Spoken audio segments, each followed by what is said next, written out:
guys here, Aquaponics. Today we're going to talk about growing with fishes.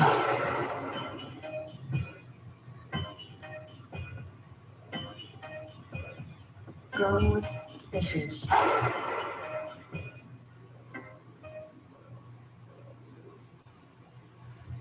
Hey everybody, welcome to the Growing with Fishes podcast.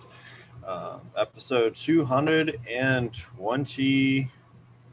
Oh shoot, I made a block in the episode here. 223, 243. I don't know. It's one of those things. 243. How's everybody? It's a number. We got Stabby McStabberson with us tonight. You guys doing? Thanks for joining us, bud. Yeah, it's been a while, man. We've been busy. It's been a while since our paths have crossed. Nice. And then we also got Mr. Green Jeans. Hey, Mr. Green Jeans Garden. Sorry, gotta make sure I get the full. Glad to be here.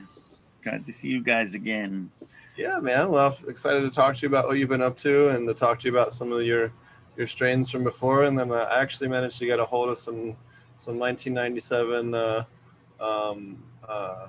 I gotta go back and look. I think it's Maui Wowie crossed with one of your very old cuts of Cherry Bomb. So I'm super stoked to get some of those back to you as well.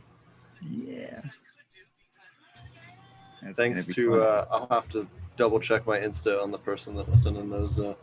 Someone from Instagram found those in a collection and reached out to me. So very, very appreciative of you for that.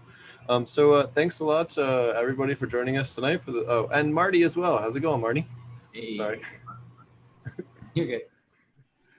Marty and I also teach the apmjclass.com. We have a full 7-day recorded online class. It's quite in depth now. It's growing in length every month.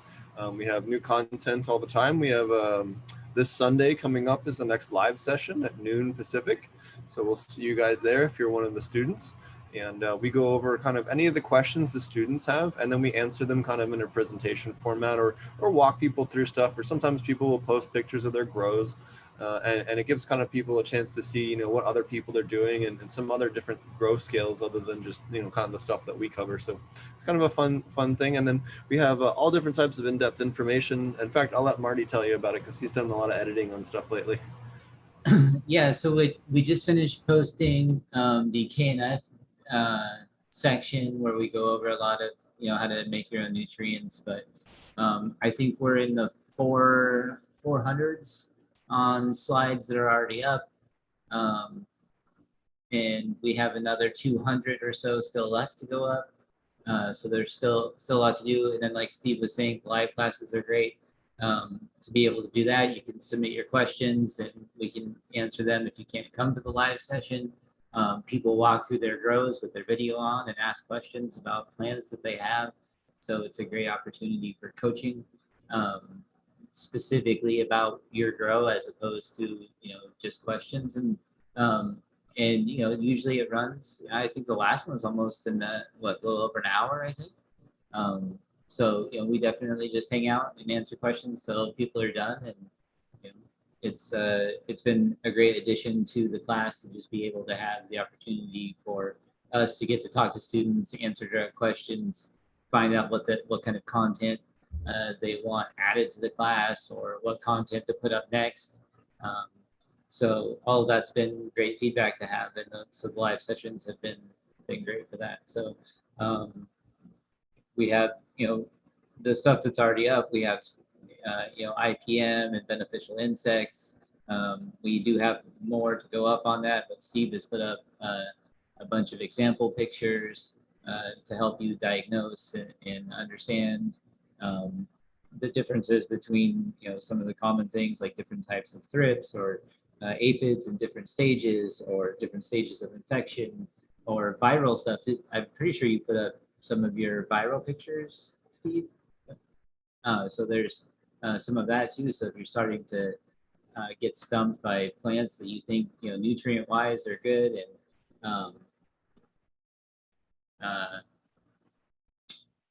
you think that your IPM is intact, But you might be dealing with a viral issue that might be something you haven't dealt with yet in cannabis, and so it can be great to have a resource for that. So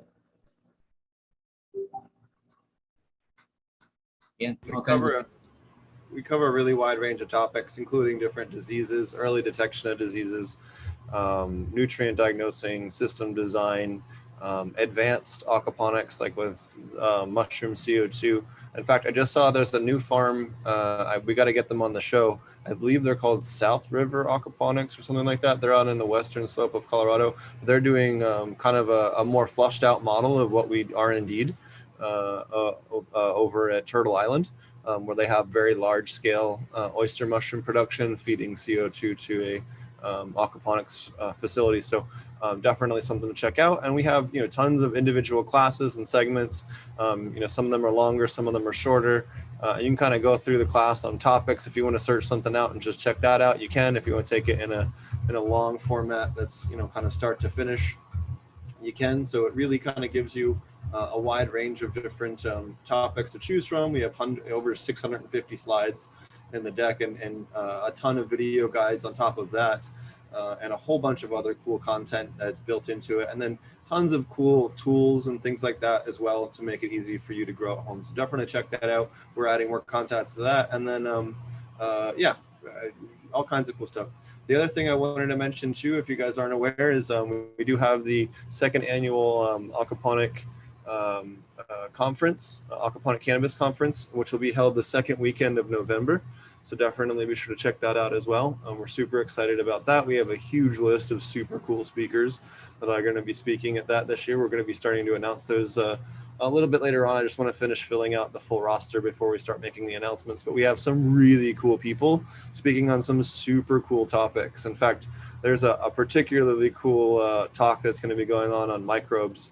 I think people and kind of using genomic analysis for microbials and looking at microbial populations from a genomic level. That's going to be super freaking awesome. So a really, really cool lineup and cool talks and a lot of stuff that I think people haven't covered yet in other spaces. So really excited about that as well. And we've been working hard to get that happening. So I guess without further ado, we almost forgot apmjnewts.com if you need your nutrients for your system that are fish safe for your cannabis. All right, check that out over.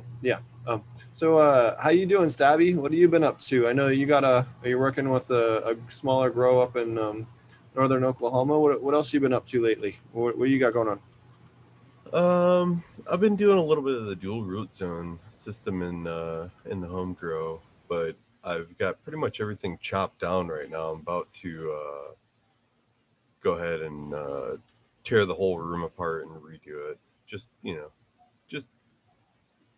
I'm going to be expanding things a little bit, like adding on a dedicated veg space, because as it is right now, my veg space for the home grow is just a 3x3, right? So it's efficient, sure, but it's a pain in the ass because the 3x3 tent is inside the flower room, and I got to go in there and open and close the stupid thing every day. So I'm going to go ahead and get rid of that, delete that, and add a little dedicated,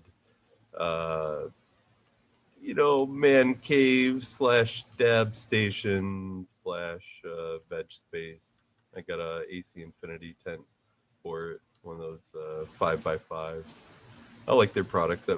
They've been pretty good. I've been using their fans for years now. They've always held up well for me. As long as you don't get the Raxial series, those things are junk. Because I had one of those for a few months and it just totally crapped out on me, and it was like still brand new. But the Cloudline series fans are pretty nice for like the home grower. If you're not shopping for industrial stuff, like what you might be setting up, Steve, at the commercial level. But as far as I actually had some questions for you while you were talking. Like, what's one of the most common diseases that you see when you're doing consulting, and like what's your usual recommendation for treating it? So I would say the most common thing I see across the board in terms of number of like where I found at least one plant, hands down, it'd be powdery mildew.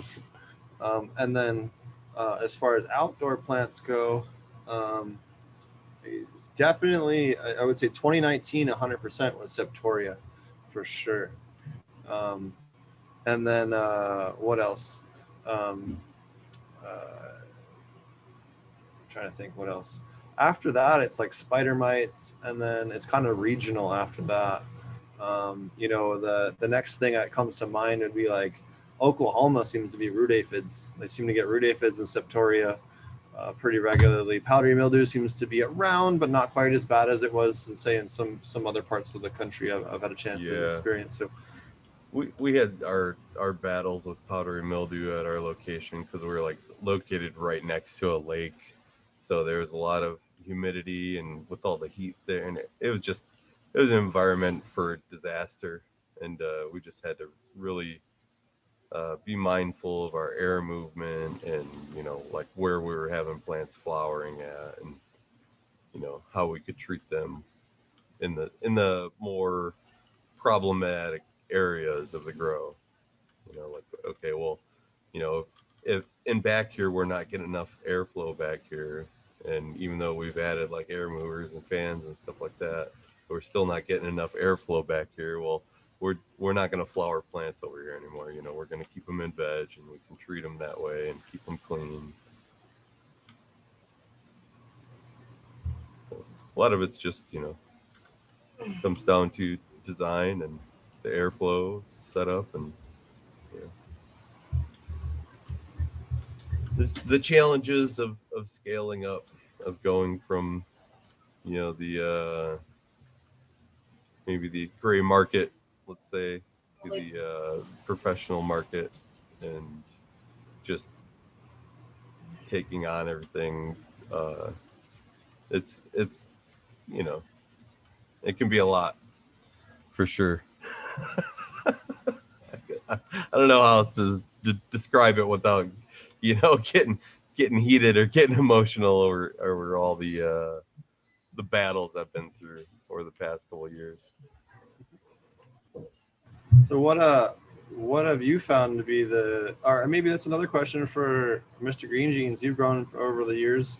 What have you seen that's been kind of an issue? And Marty too, you've grown quite a bit, but Mr. Green Jeans, what have you seen be the most common issue? I think you listed them all pretty much in the right order. I don't know much about Septoria, but I mean, clearly powdery mildew indoors, even outdoors. I mean, in a lot of places, spider mites, are the bane of indoor growers' existence. Of course, they're not so much of a problem outdoors because I guess they're pretty tasty.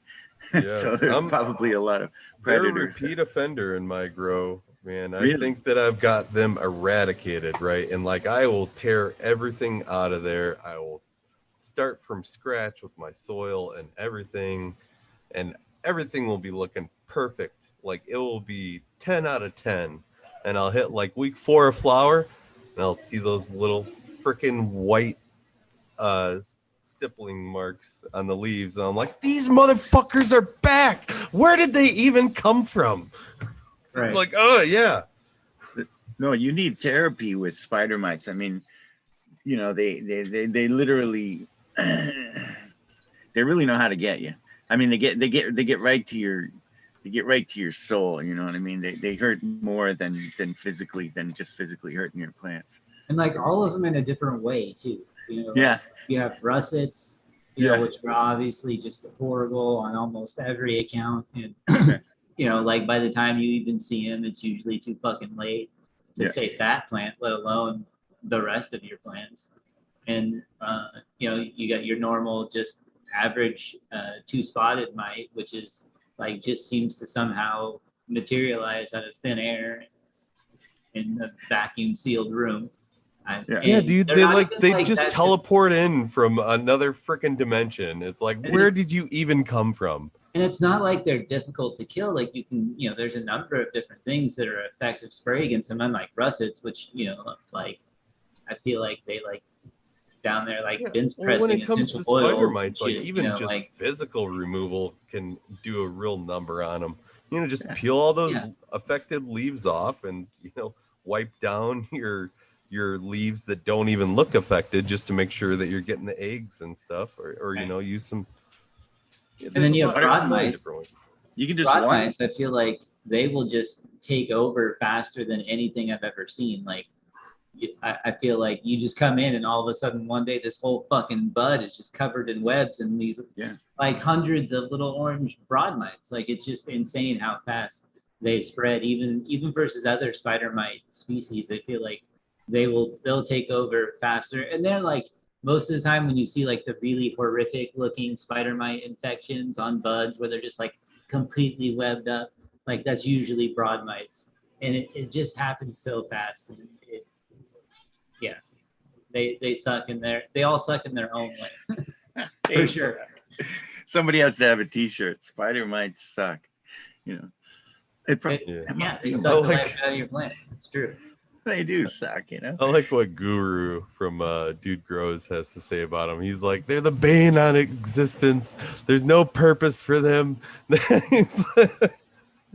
They blow bugs out of the water because they're not really, I mean, they're not insects, right? They're so they I think, what the number of different species that a spider mite can feed on, like totally dwarfs the next beetle, or insect. Do you know what I mean? It's like, I think one of the crop beetles can eat 50 something different kinds, 58 different kinds of plants or something. And spider mites, I think a lot of the species can, can feed on more than 100 species of plants or whatever. You know what I mean? And this is why they laugh when we throw chemicals at them. They're like, we specialize in, you know what I mean? It's not, they don't care, Hey, we'll eat that stuff. Hey, that tastes pretty good. And malathion, that's not too bad. They're scary. And that's why you need therapies, because that kind of attitude, that attitude is really what. And as Marty says, they all do have a different flavor to them. They have different style. You get judo flipped in different ways by the different types of spider mites. But I gotta say, this last time I bought at Steve's recommendation, I bought the Persimmilus, and they must be still in there, because my room and my closet and everything's pretty open. I mean, the mites can pretty much walk in from the backyard if they want.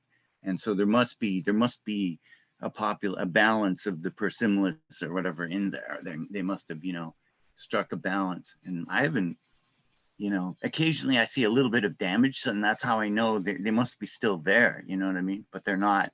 But they're not messing with me now. Now they're. Persimmilus, as long as you keep your humidity up, they will reproduce pretty well, more so than other. They reproduce faster. Species. Yeah, for sure. So if you can even keep it up in, like the 70% humidity range, if you get much below that, their reproduction slows down, from what I understand. They were apparently able to even, I mean, other species of predator mites that I've tried before, I had to wipe them. I had to either, give the plants big water baths beforehand to make sure to wash off most of the predators, but the Persimmilus seemed to be able to practically knock them down. I mean, they apparently, bred so fast, Right. They can compete on reproduction cycles, right? Yep. And actually start winning instead of just controlling. But like it really depends on your temperature and humidity.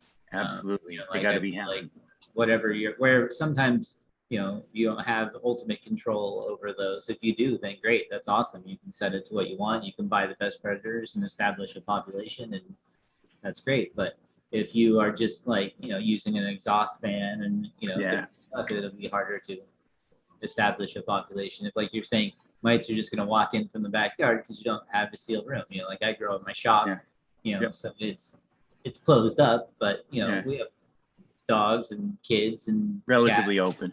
Sure. Yeah, like they'll not come in and out of the grow room, but around the shop, and then I go in and out. So you know, Yes. how those Oh, things. oh, you can manage to keep your kids out of your grow? That would be nice. Not the kids, the dogs and the cats. But the kids really have to feed the fish. They get really mad if I do it. Yeah, my second littlest one, he loves the flowers. He loves flowers.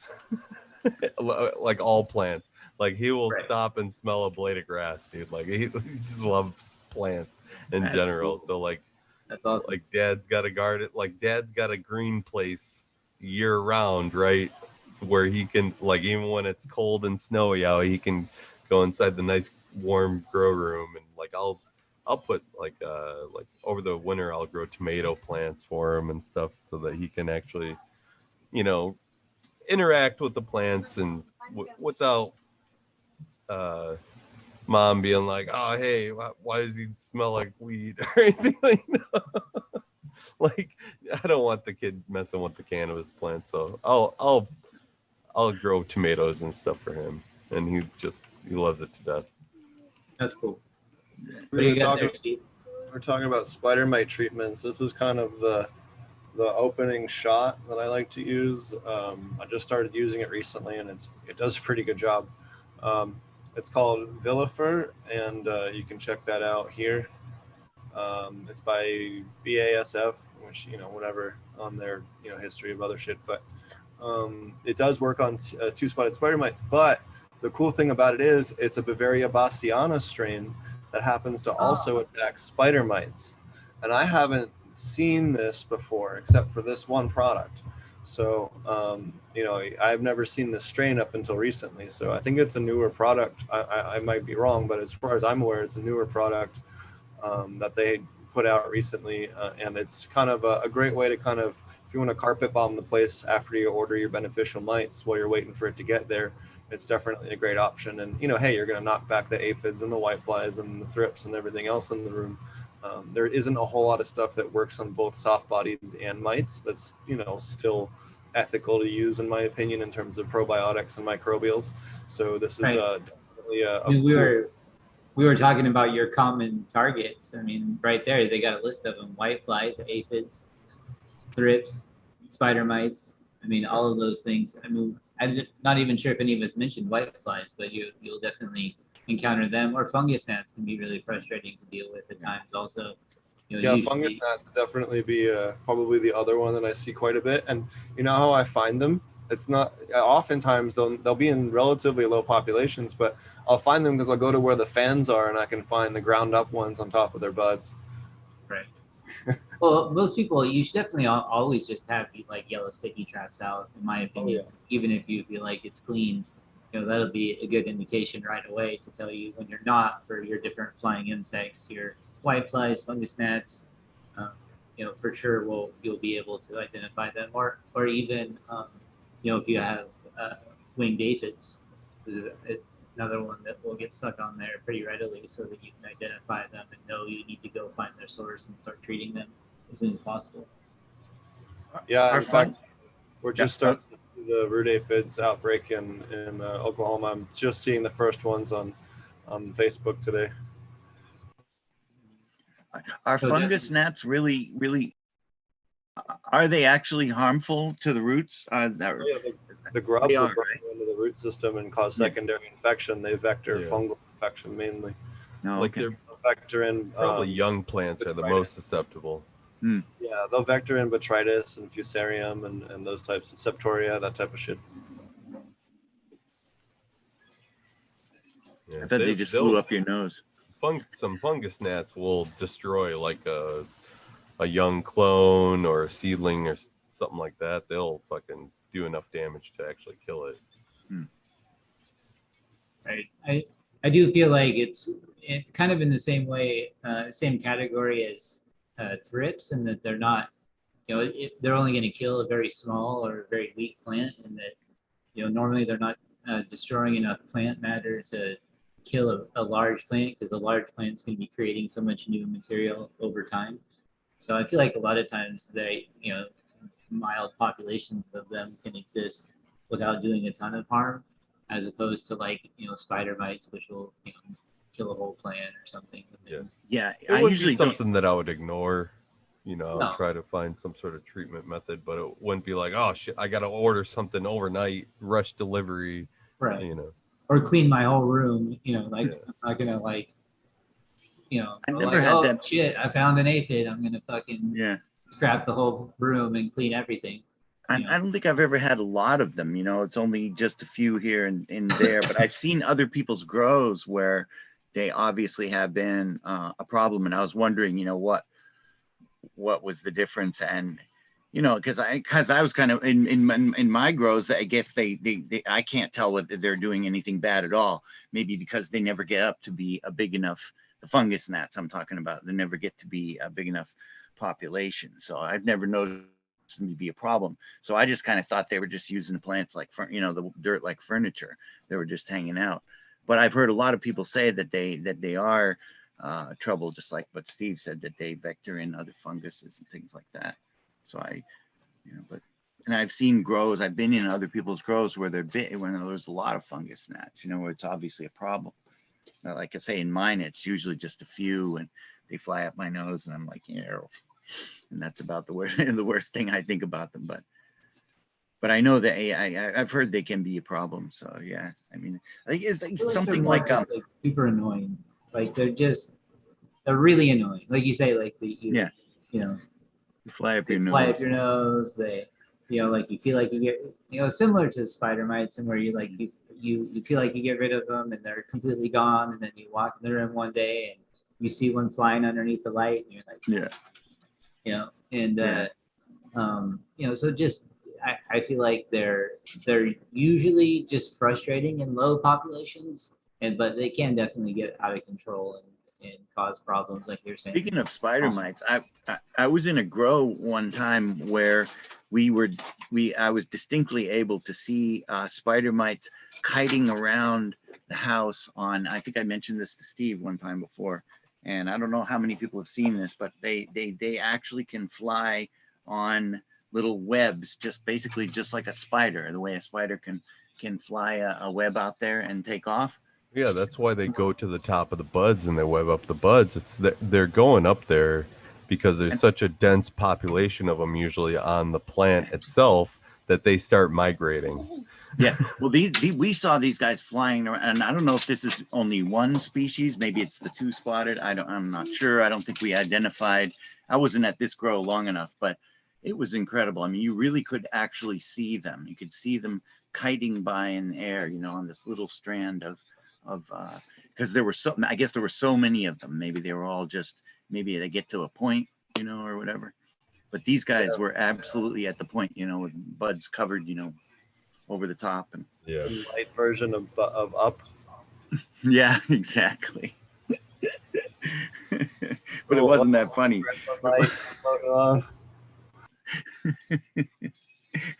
It was actually pretty kind of tragic. I mean, in a sense, but up was really funny. Yeah. But I've had some really bad, I usually, I'm a weird person to ask though, because most of the time when people call me for aphids, it's because they've been fighting them for a while and it didn't work. So when I get there, it's, overrun completely. But I've gone to a couple grows that were just, there was one grow in particular, I swear to God, there was as much biomass in aphids as there was plants. In fact, I'll probably dig up some pictures of that. You gonna bring out the horror show pictures again? Oh yeah. Okay, go down to 12 people watching. Yeah. Suddenly. I don't want that in my grow. Oh no. This in my grow. The nightmares just stopped from the last time you showed me. Oh, the root aphid video. I think that's the one that really gets people skivved out. Especially if you've had them before, it's particularly traumatizing. Yeah, because they're so hard to get rid of. I actually had somebody hit me up today about trying to get rid of them in the Tulsa area, and I was like, oh, I guess they're hatching. Here you go. So this was the worst one I've ever seen. So that's the top of a leaf. Oh Jesus. Oh, man. That hurts me. Wow. And You then, think you adopted the aphid? I was born in it. Yeah. yeah. All the way up to, here's another one. Same facility, Wow. just thick as This all is get out. fat and You can see happy. the winged adults here. Those are Yeah. the winged adults, and then the nymphs, and then these are bong aphids. Your root aphids. Dude, I would, if I were you, I would have shaved my dreads off when I left that place. Man. Like a big old bath in tea tree oil, Yeah. But that's You gonna dip yourself in Stuff Oil X? yeah, right. I could probably find the nice root aphid picture for you. I don't wanna like do that. I just looked at the picture. Cloth pots to me give an opportunity for your root aphids to really get in there, and you basically have little feeding stations on the outside of the bag. That's the outside of the cloth pot and the grow I visited. So each little root sticking out is a feeding station for them. Yep. I'm not a huge cloth pot fan either, actually. It's the wrong I climate. tried them a few times. Huh? The wrong climate here. Yeah, no, here absolutely we need it's too dry here for cloth pots. Cannabis plants need more water. We can't water them in those things. I mean, maybe, I don't know, but it's probably good up in Washington or in Oregon, but I don't think they're good in Southern California. I think you need a large plastic container for your backyard. It does get tough to keep it cool, that's for sure. What's even that? Even here in Southern Oregon, it can be tough to keep your water temperatures down in the summertime. Absolutely. So I haven't done an outdoor here yet. Actually, I'm just all the materials are just starting to get here to build the outdoor system for the greenhouse, which is almost done. So that's going to be cool. But it's going to be, I have a separate little shed that'll be totally covered and shaded. And I'm going to bury it at least partway in the ground. I'm not sure how deep I can go because I'm sort of on like a rock slab of a hillside. So I don't know if I'll be able to bury it all the way, but try to shade it as much as possible and get at least a little bit of insulation, even if not sort of direct cooling, but a little bit of insulation through burying it. That's the plan to run the outdoor here, but even here in Southern Oregon, it can be a problem. So I can't imagine trying to do it that far south, unless you had like a cool spring or something that you could route it into. It would be really difficult to keep your temperature down without like running a water chiller or something like that. Steve, do you have any solid cooling stuff for outdoor systems in really hot areas, or just the biggest thing, like I was saying last week, is just putting some fans on your open water where you do have it to let it evaporative cool directly. That can be a pretty good heat sink. But it can get kind of tricky in the summer. The other thing that we've done up at Vertica, they retrofitted a big giant coil system that goes into the ground that also goes outside. And you want to have at least a 4-to-1 ratio. For every inch inside, you want 4 outside if you can, or as much as you can afford to get close to that.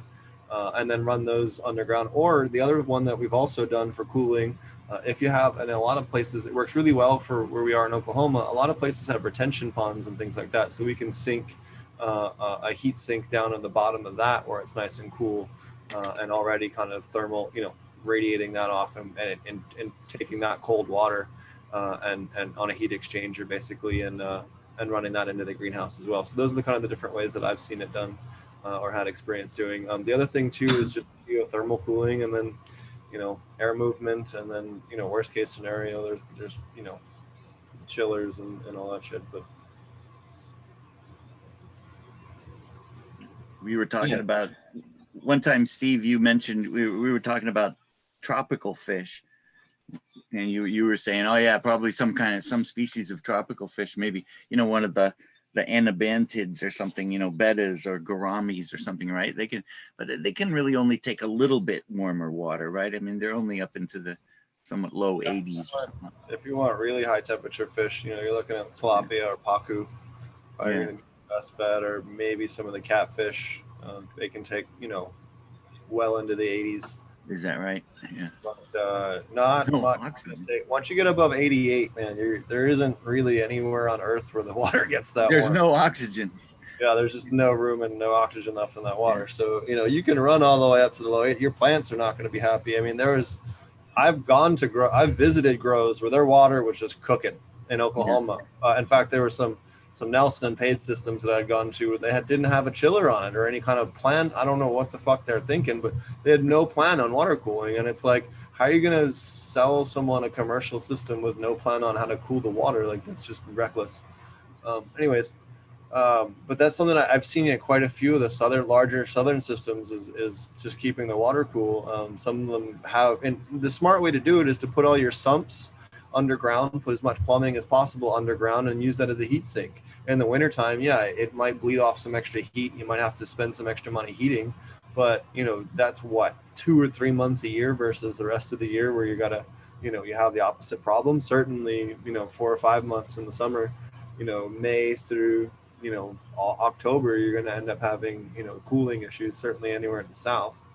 So it really just depends on what you need to do, but that's one thing that I can say that I learned from my first outdoor grow was that I used poly barrels that I cut in half for my beds, and the black ones obviously got much hotter than the blue or the green ones I just got different ones by chance because I just got whatever the guy had. I think it was just off of Facebook I think it was still Craigslist back then. This was 8 years ago. So it's definitely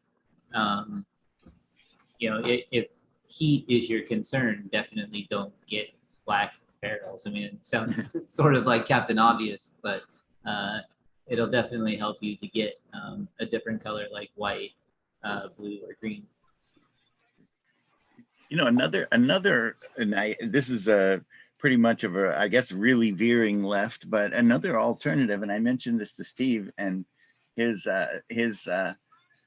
subsequent idea was really funny.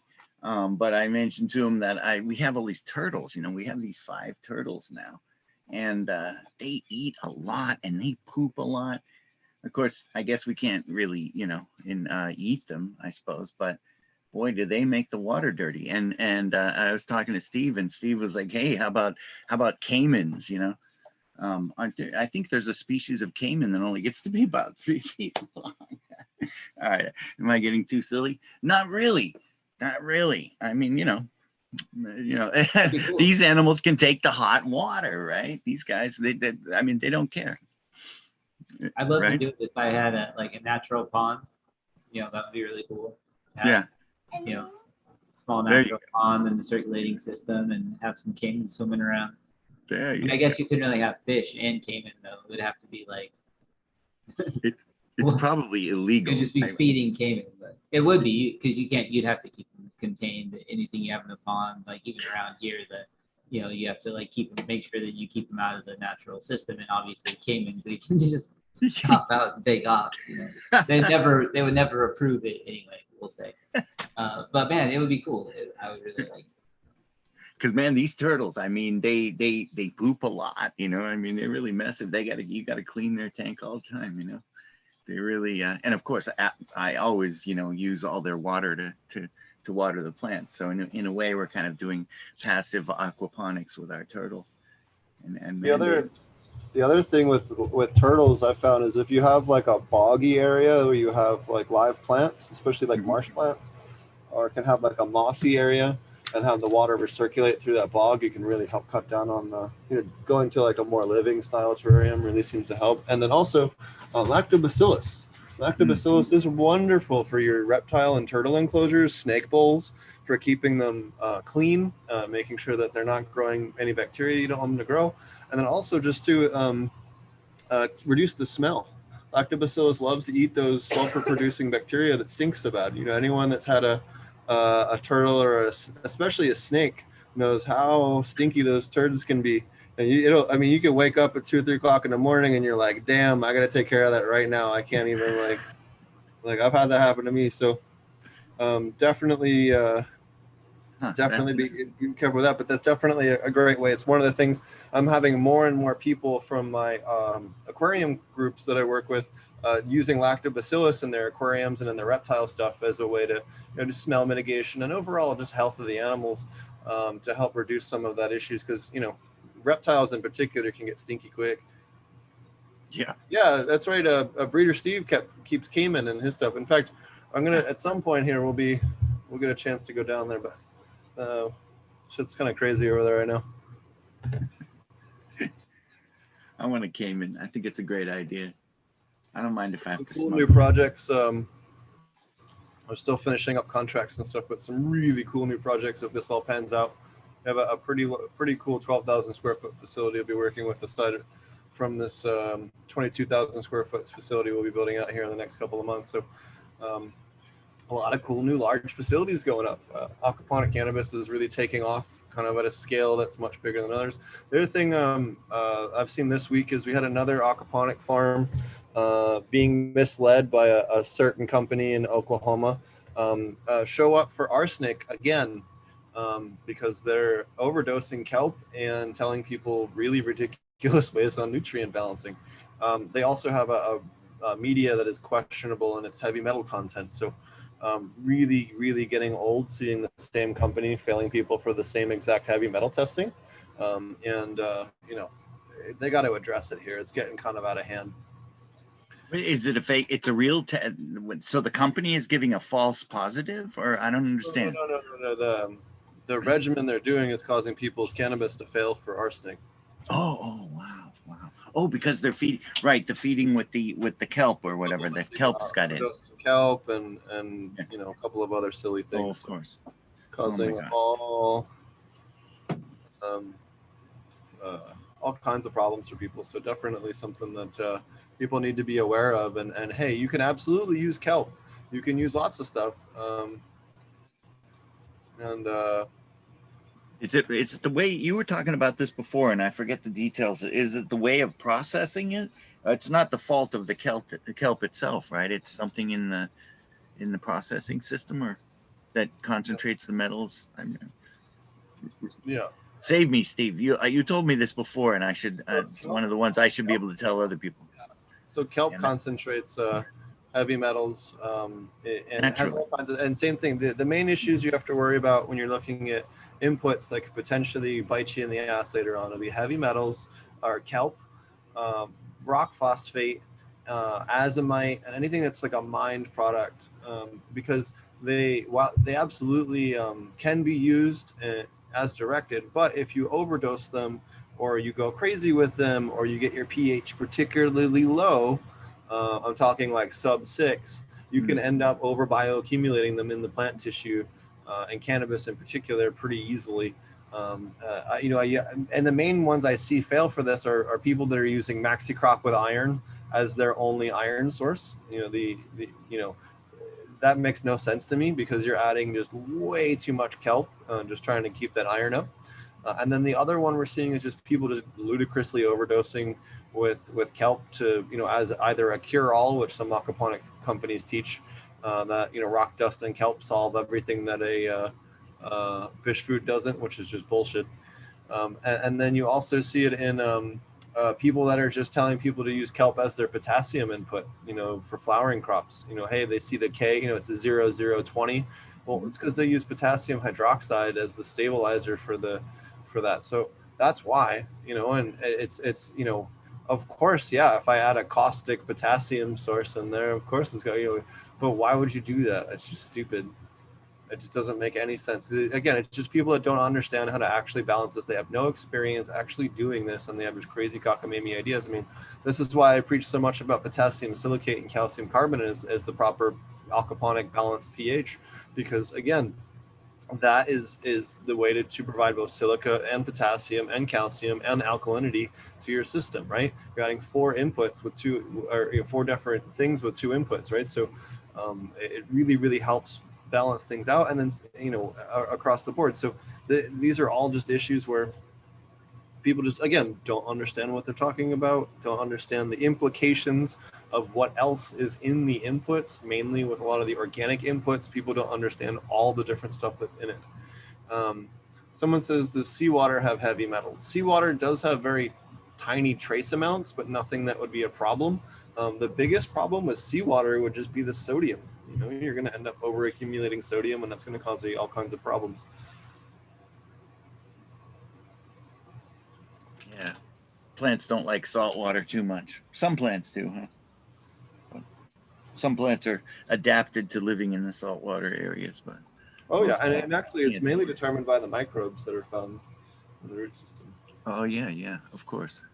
And you can actually make crops more salt tolerant by changing the microbes, inoculating with certain.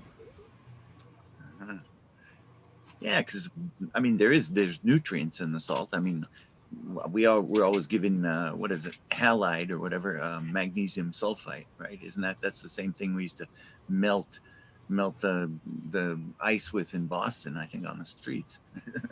Same kind of salt, right? Or whatever. I mean, there's some nutrient value to salt, but not that much. You don't need that much, right? It's not. Don't need piles of it. Somebody says, how many tilapia can you keep in a 40-gallon tank? Mainly, I mean, for a 40-gallon aquarium, you're not going to be able to keep that many tilapia. I mean, you could keep maybe half a dozen in there off the bat, and then trimming it down to 1 or 2 later on, which they're eventually going to outgrow. So, I don't know on that one. It says he was going to go with goldfish, but said tilapia would be better. Koi are better if you're going to resell them, that's for sure. But tilapia are good if you just want something to eat, or bluegill or yellow perch. All of those are good ones. Someone says, I use potassium hydroxide for various things. You can use it, but the problem is it adjusts pH too fast. It's caustic, and it doesn't add multiple inputs when you can use potassium silicate to do the same application and get the benefit of the silica, which is hard to dose. You want to always add silica when you're dosing pH up, if you need it, at least. So thinking about KNF's seawater foliar spray, you can absolutely use saltwater foliar sprays from KNF in aquaponics. I wouldn't use them in the system, in your soil, but you could totally do a foliar spray, if you so chose. Yeah, so a lot of people ask about fish for aquaponics. Usually we go with tilapia or koi. Butterfly koi in particular have really good resale value. One thing I would say, though, is definitely be careful. Someone else had mentioned Jadam wetting agent. Be careful with Jadam wetting agent. That can get you into trouble with the fish. It's one of the few things you can kill fish with from Jadam or KNF. So just be careful with that. If you use too much of it, it will get into the water and kill your fish pretty rapidly.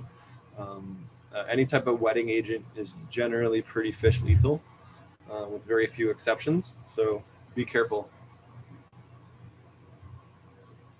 So what type of strains are you growing up there, Stabby? Or what are you growing next run, maybe? You got anything you're excited to run? Well, right now for a little Discord challenge that we have on the Irie Army Discord, I've got a golden goat and a katsu pupil going. And then I've got some watermelon mama from Jinx Proof, some blue raspberry truffle, some blueberry butcher from Rasta Jeff. Let's see, I got that slurricane cut still from Stoney Scholar. I'll never let go of that thing.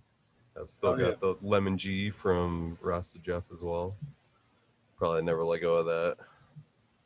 So lots of good flavors, lots of good varieties. Got the Mac S1 too from Colin over at Ethos. So lots to pick from. Somebody in chat says, what about Saponin, Fish Killer, Potent Ponics, Yucca, and Cocoa Wet 2? That's the name of the wetting agent. So yes, absolutely. Yucca is incredibly fish lethal.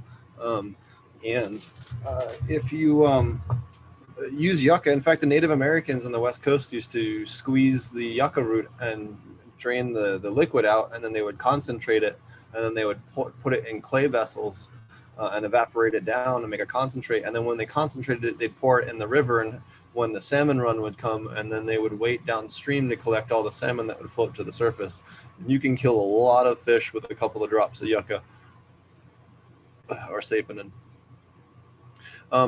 Super stoked to hear that you're growing the slurricane. I definitely want to get a cut of that when I get the new house here. Oh, absolutely. Yeah, for sure.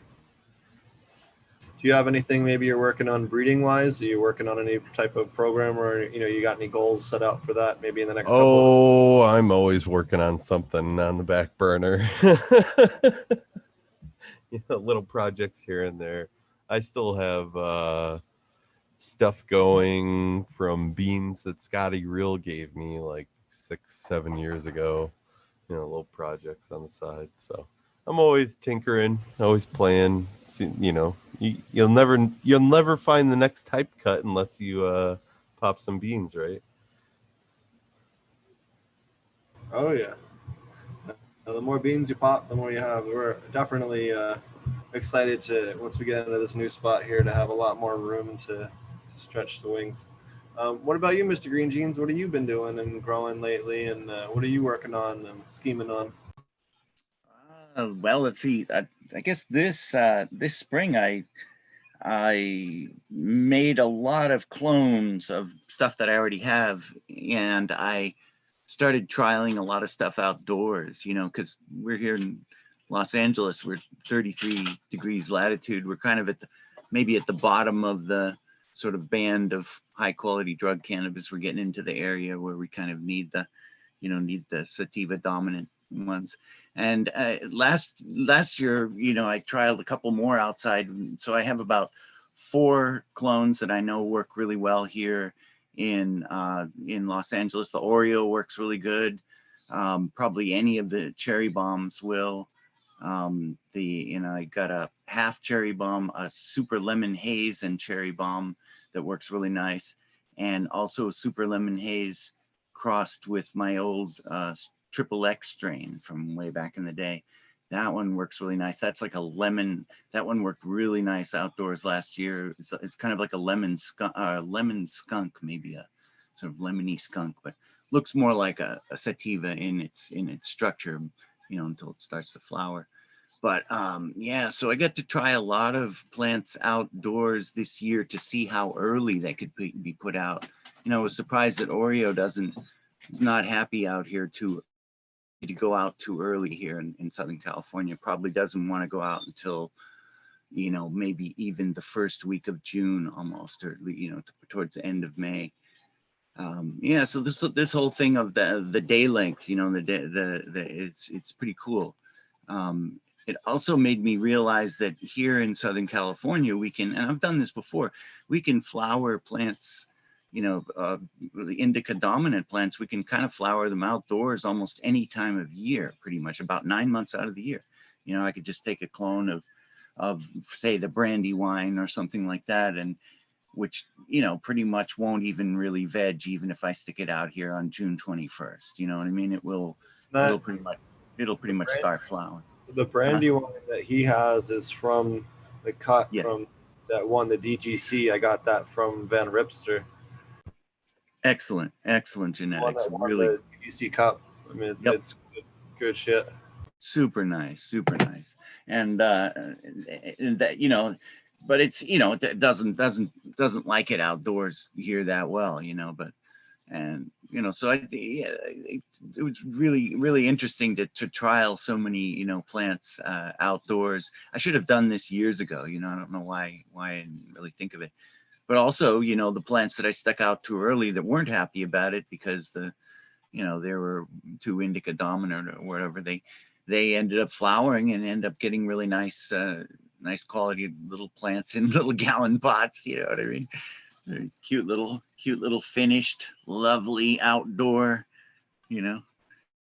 And so, but that's what made me realize that here in Southern California, it's quite, people could really do, you know, casual closet growers you could just have a tiny little shop light just to veg up a few plants, you know, clones or something up to a foot or two tall, and slam them outdoors any time of the year, 9 months out of the year, man, pretty much, you know, even if it's springtime, even if the days are increasing. If it's the right genetics, your plant's going to finish up nice. Going to look really nice. And plants that finished, you know, indica dominant plants that finished still 2 weeks ago. The day's getting pretty damn long, you know. And they, you know, I'm looking at them. I'm going, when are you going to change your mind? You know, are you gonna suddenly go, oh well, I guess I'll go back to vegging, you know? And they didn't. You know, they finish up solid, and it's springtime.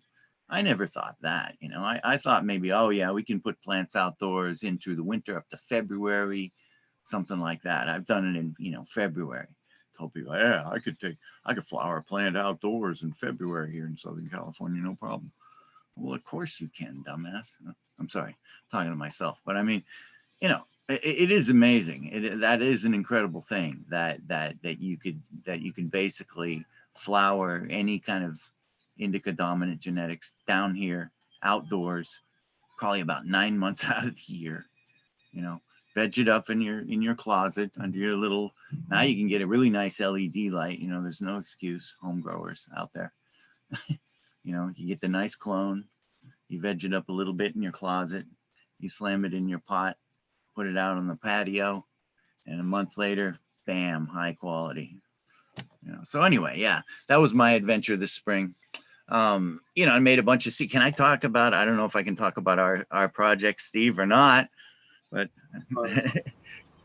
because I was just going to say, I'm kind of excited about the possibility that you're going to be. Oh yeah, well we're going to keep that under wraps for now. For that yeah, that's one. Okay. All right, I'll shut up. Yeah. Steve, That's did you all ever right. do you ever What's do that? anything with all those genetics beans I gave you? I gave you like a whole grip of them that one time. Oh yeah, I got a whole bunch of them still. A lot of them I still have. I could even give them back to you if you need them. Well, But no, I don't need them. I gave them to you to take care of. We were gonna pop a whole bunch of them there, and then I found out that guy was doing some things he wasn't supposed to, so I had to get up out of there.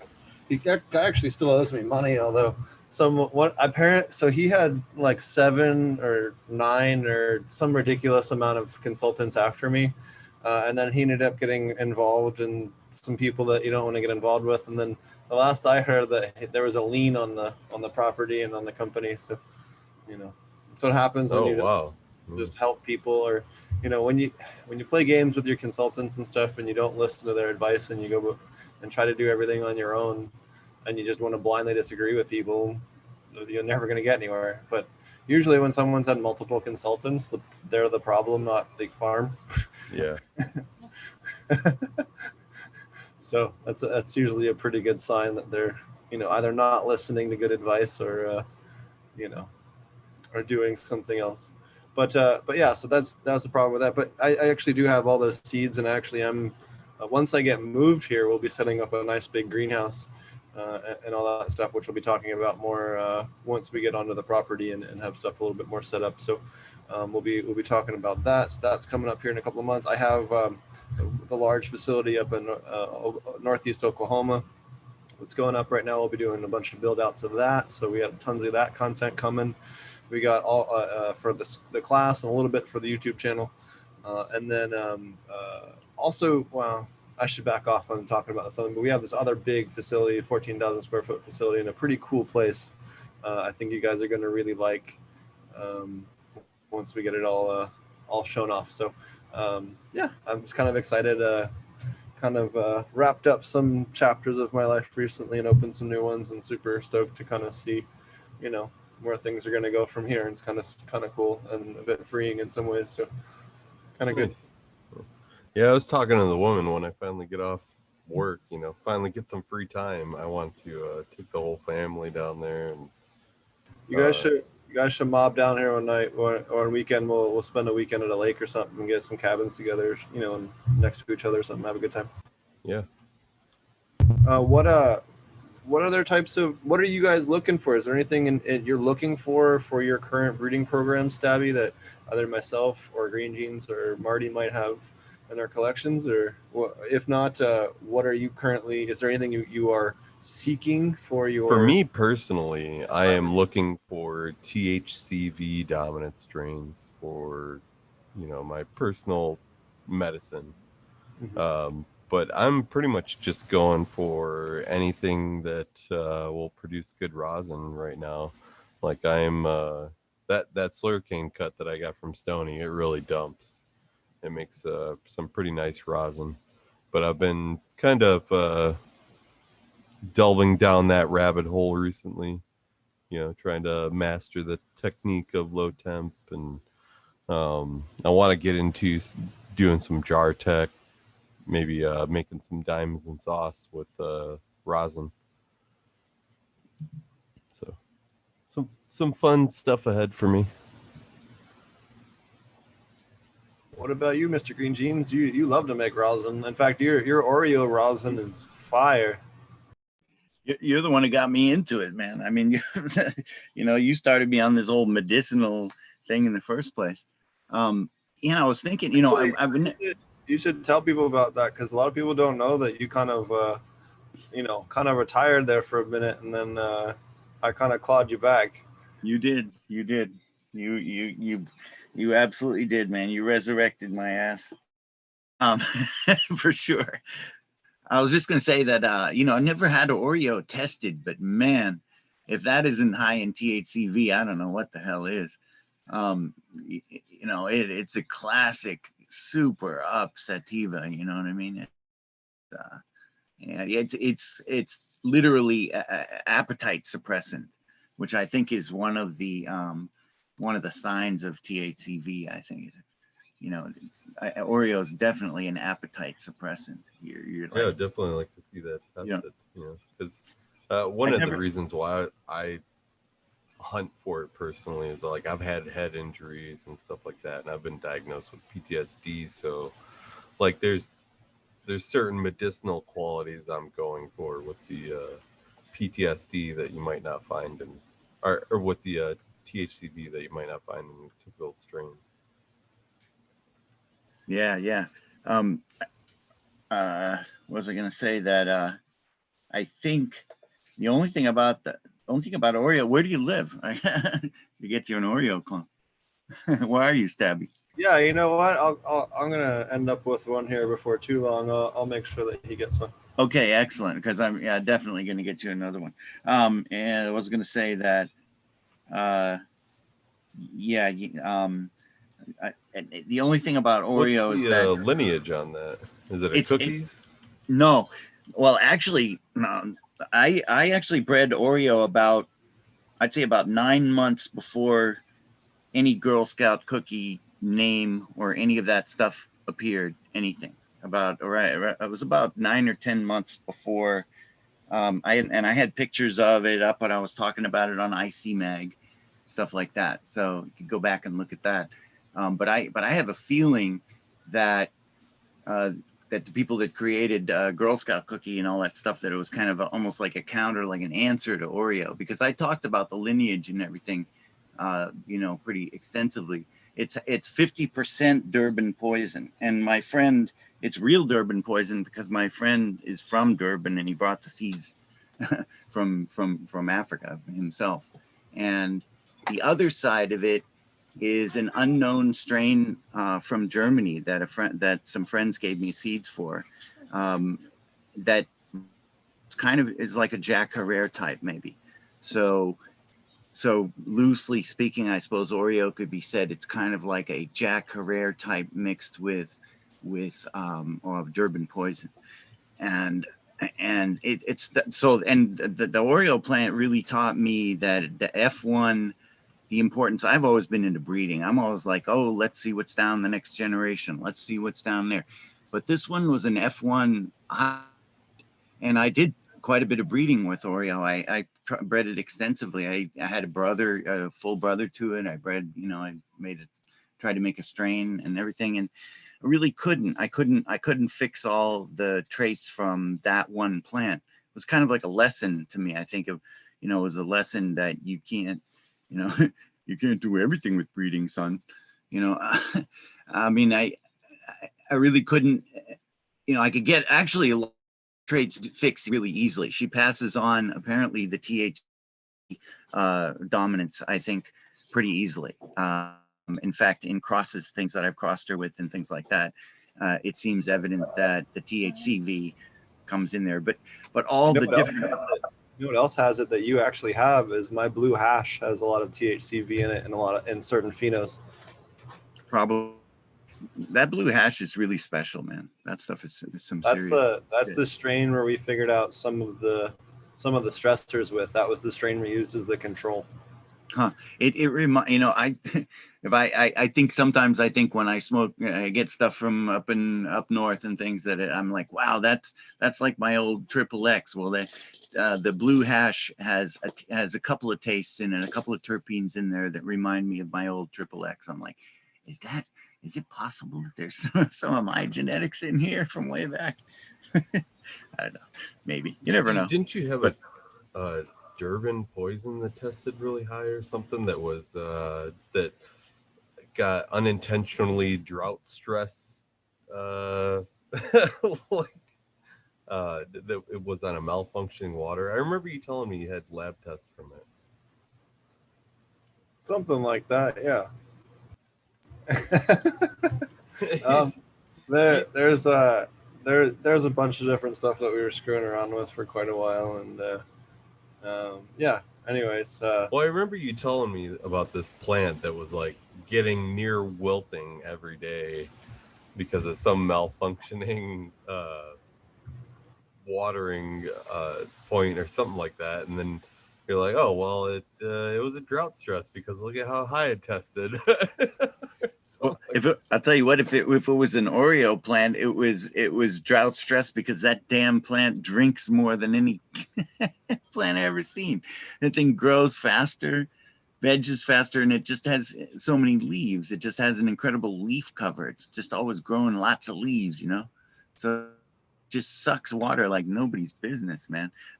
One of my friends down here in the valley 3 years ago, in La Puente grew a single Oreo plant that we think it was over 8 pounds, around 9 pounds, and man, he just couldn't even keep up with the watering at the end of that thing and give it enough water. It was just, he's like flooding it with 100 gallons a day or something. I don't know, but it's a thirsty plant, so I don't know. If you were dealing with that, it could have been. Definitely were able to get a much better resin out of that and have larger trichome head sizes. It seems like the water stress seems to help a little bit with the trichome head size. Probably, yeah. So I've noticed that too. If you look at where you have traditional hash making, right? Where is it? It's Morocco and Afghanistan, Pakistan, and what they get a lot of rain early in the season and then it stops and they just kind of dry out. And Frenchie's talked about this too, how they just finish off by just letting them basically dry out.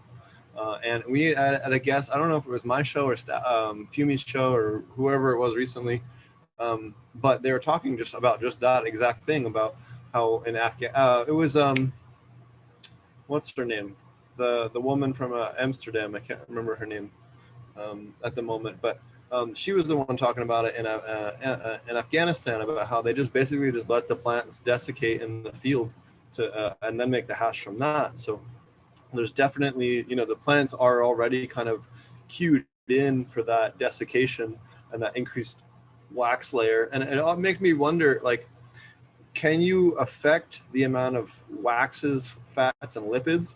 Mila, thank you. Mila was the one who was talking about it. Mila, the hash queen.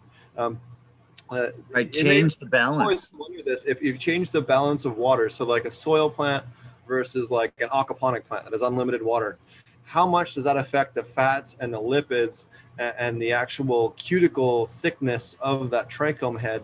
And can I, make better hash with less and better rosin with less wax and fats and lipids by changing the water on that, on how that works by making a thinner, whatever it is after testing makes the thinnest, trichome skin wall, and then trying to replicate that. It's definitely one of the things that I've tinkered with, but I haven't gotten any, hard replicatable results yet. Really interesting. But on average, though, it seems like the water plants definitely have plumper trichomes, larger on average diameter versus the soil controls. The soil controls tend to be a little bit smaller. They also tend to be a little bit behind schedule. So size of trichomes is not necessarily a great indicator of potency. People, I've recently seen some, the friend of mine in down here, friend of his that grows for him, and the guy he's one of these growers who doesn't partake himself, which I think is kind of weird, and so he doesn't really know about the strains that he's getting. And he was growing something, I can't remember that. I think it was called Tangy, I think it was. And it looked, and it was covered with trichomes, and it looked really good, but man, it just, wasn't very good. You'd smoke it, and, you didn't get, didn't have very much smell. It was very, very not, no terpenes. I don't know. It was weird because you looked at it and you could see these big trichomes, you could see, and you're like, wow, that looks really good. But I don't know. Peel is not always that, is not always that reliable. Well, and it always makes me wonder too. Like, I would love to go back to parts of Africa and go back and bring a micrometer and maybe a set of bubble bags and actually go and sift some shit on site. Like, obviously I wasn't able to roll around with all that stuff in Zimbabwe. They were kind of just coming off of a security issue situation. So I was able to bring some bubble bags with me for trade to get access to seeds and stuff, but I was not able to, spend some time with them out in the hills as much as I wish I could. So definitely something I want to go back, but there's a lot of really nice sativas left in Africa that have not been hybridized with Western genetics yet. I think it truly is the last bastion of unmessed with genetics. It's only going to last a few more years. So, if you are more daring and able, get to Africa and go get them. I should talk to my friend. He doesn't want to go back though. I he's got a little boy and stuff, and he's like, no, I ain't going back. Like, it's, no plans to go back.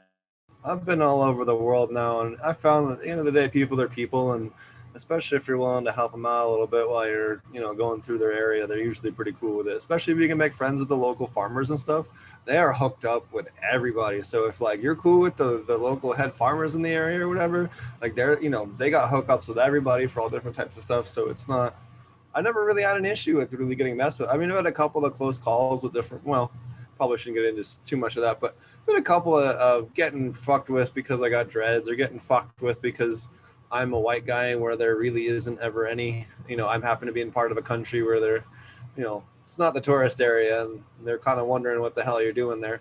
And then, I always make up something. Oh, I'm an agricultural specialist. We're here working with local farmers to increase crop. And they're so used to NGOs that you can just BS your way through any checkpoint that way. So, it's not too bad, but that's kind of like getting the worst of it. The other one is just knowing what all the different stuff is that'll bite you or sting you or otherwise injure you that might be in the field. In Africa, we had spitting cobras. In Zimbabwe, 2 different species of spitting cobras, and making sure you wear sunglasses was more than just protecting your eyes from the sun. It meant maybe not going blind that day. So just silly stuff like that, and then just knowing what you need to like worry about as far as like the local organizations that may or may not be doing business in the area, and making sure you're not pissing anyone off, or even them thinking that you're taking money away from them in any way usually keeps you out of trouble. That's usually where people get themselves into real big trouble, is they go into somewhere working for some corporation, and it's like, that's like basically at war with the local population, and that's never a situation you want to go into. So what about you? What is there anything? You got any seed drops coming out soon? I know you've been working hard on a whole bunch of stuff lately. Me? Yeah. But yeah, I mean, that's true. I did make a lot of seeds. Yeah, I mean, you know, let's see. Shirley Temple. I got the Shirley Temple plant still. You know, the thing was I crossed cherry bomb with a lot of stuff, with a lot of these kind of you know, these sativas like Shirley Temple, and also, yeah. Anyway, I was gonna say maybe. So talk to us a little bit about, you've been breeding since what, 76 or 78? Oh, that me? Yeah. No, Yeah. you know what? That's that I'm not sure exactly what that means. Around that's around the time that I got the original seeds for cherry bomb. So, Yeah. you know, that's around, I think it was around 76. I checked with my teacher. Yeah. What were the strains that you guys were growing back then, kind of in the late 70s?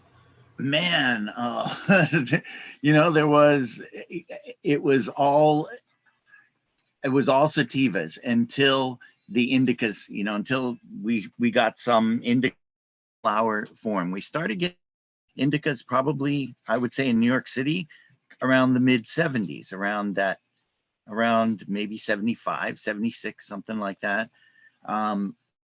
For me, it was my friend who was a jingle singer, a musician, because, you know, I was tuning pianos, working in the music industry there too. And a friend of mine who was a singer, jingle singer, he turned me on to the first, you know, it was an ounce of incredible Afghani hashweed. That, you know, previously it wasn't like we had never smoked indicas before. We got hash, you know, we got really high quality hash, but we never got it in flower form. You know, nobody had ever seen an indica flower before. And right after those, it started showing up in New York in a couple different forms. I mean, I had one strain of indica that I think I used to call it the gas, because when you would smell it, when you'd put your nose above one of the flowers while it was growing freshly, it smelled really strongly of propane and fuel. And when you smoked it, it was extremely fuely. And you know, I've always wondered, you know, if that wasn't like a possibility that Soma got a hold of some of that stuff too, the same stuff, and that wasn't New York diesel, that isn't what became New York diesel, maybe. Very likely. I mean, it was incredibly, you know, that was some really fuely stuff. The other thing is that it's possible that I lived in the same neighborhood as me. Might have been in the same neighborhood in Brooklyn, down near the waterfront. I got to talk to him one of these days. When I meet him, I got to ask him, because I used to smell a really, if someone had a large grow and they weren't doing continuous flowering, they were going in, you know, they'd go a month or two and then it'd be ready to pick. And I could smell it. I'd be walking from the subway on, you know, on York Street down there in Brooklyn. I swear that it could have been Soma. But anyways, yeah. So all the indicas coming through, and, you know, immediately we had to start crossing them, because usually when you got a seed out of an indica, it was almost always going to grow into be a female plant, because it was probably from a hermaphrodite flower, because they probably, you know, they were making sense of man. They were going through and picking out all the males. And if you got an X, you know, So you were getting and Sensimelia. That was the first ones that you remember getting that were not US. The first Sensimean of indica, yeah. I mean, we got Sensimean high quality of sativas. You know, we got things like, you know, Thai stick and things like that. You know, the Maui Wowie, which is what became cherry bomb, that was coming from Hawaii. It was really good quality. It was pretty much seedless. I got it like a quarter ounce or something from my Kung Fu teacher, and he I found one seed in that, and I went back to him and I asked him, can I look through the rest of the, how much more of that you got? And he goes, I got a whole pound. Well, can I look through it? Can I find the rest of the seeds? And he was like, sure. So I sorted through, I looked through that, and that's how I found the original 6 or maybe 7 seed. I don't remember exactly, that I started Cherry Bomb with. And so that was Maui. That was a batch of Maui Wowie, Hawaiian Maui Wowie, which was not even a strain either, because, and to tell you the truth, I could tell it wasn't, because there was quite a bit of variability in those early generations. There was enough that, there were plants that were definitely much more indica dominant. So I think, my theory, and after having discussed it with people on Overgrow and IC Mag and this and that, is that it probably was sort of a tame type of like a chocolate Thai, that maybe it was like a chocolate Thai kind of crossed, and that crossed with maybe an indica type there in Hawaii. And that's my best bet. That's probably what Cherry Bomb is a cross that was made in Hawaii between a sort of a chocolate Thai type, which could have been a lot of things. Maybe that could be an Indonesian. Some people have suggested, that could have been. There's kinds of strains of Mexican that would be like that, and I agree. They're probably right. So yeah, that's the story of Cherry Bomb. Been saving it since 1976, and it went out of my hands. And this is the thing: always give your seeds away. Always give your clones away. Make sure you, don't try to keep all your eggs in one basket, kids. Make sure you give half of your seeds to your trusted friends, because if anything happens to your stash, you can go back to them and get it. It's very important. And in the early 2000s, I started I basically looking at Cherry Bomb, and I'm still working on Triple X, and at that time I'm starting to work on White Wizard, and I've got kind of 3 strains that I'm actually down, more than 5 or 6 generations into them, and I'm working on them, and I realize I'm not growing Cherry Bomb out as much as I should, and so I realized, well, I better, I gotta get it out here. I can't keep sitting on it myself. It's too dangerous. I got to get it out to the people. So I, always take some seeds. Well, now it's likely, it's all over the place now. It's awesome. You can, so I got my Cherry Bomb back from what's his name, Steve, from Gas, from working with he's Swami. He's like a partner of Swami's, I guess. And so Gas had I didn't have any Cherry Bomb in my garden for 4 or 5 years, and I got the seeds back from Gas, the same stuff. Plus, he even, maybe I would say, improved it a little bit. I'm kind of colorblind, so I don't see these. There's plants here and there with red pistils. I don't even see that. You have that one cut. There's about a third of the seeds that you gave me as these neon, really, really bright pistils. Excellent. Because, you can thank Gas for that. You know what I mean? And it's so cool. I mean, he did really great work, and the way he really kind of stuck to my values. Like he read all my posts on IC Mag and everything, and he, you know what I mean. He really he worked the strain like as if he was like doing it for me. It's just unbelievable. Really, really great. Give me a wonderful and warm feeling. It's just. But anyway, yeah, don't keep all your eggs in one basket, folks. It's dangerous. Even with a clone, got a really good clone, spread it around. Don't try to keep it yourself. It's too dangerous, too risky. And yeah, like that. That's about it. Yeah. What about, I guess maybe what about the next generation up? So what about the early 80s? What were the stuff that you were working with then? I know you got your Jack Herrera and your Jackie O. You have the Wayback Jack, and Yeah, I'm trying to remember. That Jack clone, that was not from the 80s. I didn't get that. No, I didn't get that until I was out here. I've only had the Jack Herrera clone about 20 years now, 21, 22 years maybe for that particular cut. Oh, just Don't- just for longer than any of my children have been alive. No, but it's Not funny it. though. You can meet someone like Mr. Green Jeans who's at a cut for 21 years or whatever, and then you got people who are like, you gotta throw that mom away after 3 months because it's not worth anything anymore. And you're like, dude, are you mental? I know people's stuff is decades old, but I need to throw this out after 3 months. Are you stupid? Like, get out of here. I've had that happen a couple of times recently in Oklahoma. People tell me they need to replace their moms every 3 months, and I'm just like, Yeah. what? Like, who the hell is telling you that? Yeah. Why?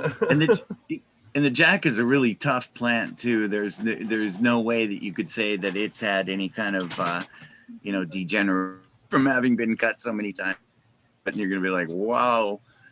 But my daughter made a good point to me one time. She said that she thinks that that kind of myth gets going because there is such thing as weak little clones that take a while to kind of get going, because they've been made from, you know what I mean? Oh yeah, but a lot of the times it has to do, well, not always, but a large percentage of the time, at least with their outdoor growers, and I think this happened a lot in California, is they had a lot of viroids that were being vectored by insects that they did not realize were being preserved in their genetics. In fact, hop latent viroid was discovered in Humboldt County. So this is, I think that's something that and I see mosaic virus all the time. Anyone that knows me knows I'm a big stickler about that because I'm sick and tired of seeing it. It's easy to tell once you know what you're looking at, mosaic virus from variegation. One is, the patterning is completely different. And there's also multiple types of mosaic virus. Some of them are super hyper aggressive. Some of them you could absolutely still finish the plant off fine. Yes, you're going to lose yield, but whatever. Who knows? That mosaic virus might even boost some weird terpene or cannabinoid that we're desiring, right? Like, for instance, Right. Mike West came on the show and was talking about how CBL, which is a very rare cannabinoid, is significantly hot, orders of magnitude higher in plants that test hot for powdery mildew. Well, clearly the plant is producing it as a response to the powdery mildew. So you might, and let's just say, just for the sake of argument, that compound ends up being like a super big A medicinal plant. Important. medicinal for cancer or some other shit. You might even have a SOP schedule that says, at week 6 of flower, spray the room with powdery mildew, or spray the room with some microbe that's neutered that isn't going to actually infect the plant but cause that immune system response. You know what I mean? Sure. Like a neutered version of PM that isn't going to infect the plant but maybe cause it to have like a vaccine version of powdery mildew.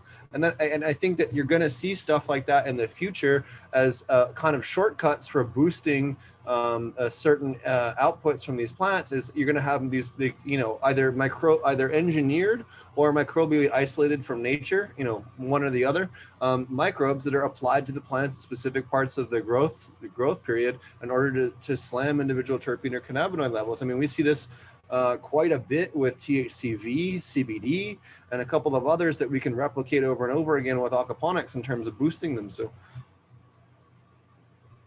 Yeah, it's funny that I guess, and I've made it maybe as a joke, I suppose, but I swear spider mites actually improve the quality of cannabis. Woo, Mr. Green Jeans. I mean, they suck the chlorophyll out of it. They may, they really do. I don't know about You know what? that. There's a kind of grape. I'm trying to think of there's I'm a just kind gonna of. have to hard disagree. Well, I think the best. Thank you for not kicking me off. The best example of a agricultural process that would work similar to what I just proposed would be corn smut. Corn smut is a fungus that's intentionally applied to cornfields in order to infect the corn to have a higher production crop that's actually worth significantly more money than the corn would be. There's a grape too.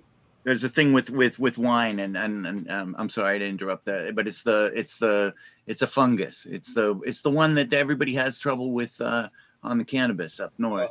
Botrytis. The gray one, botrytis, exactly. Yeah. So botrytis. So I've worked with a couple of great people, and actually 2 different great people over the years.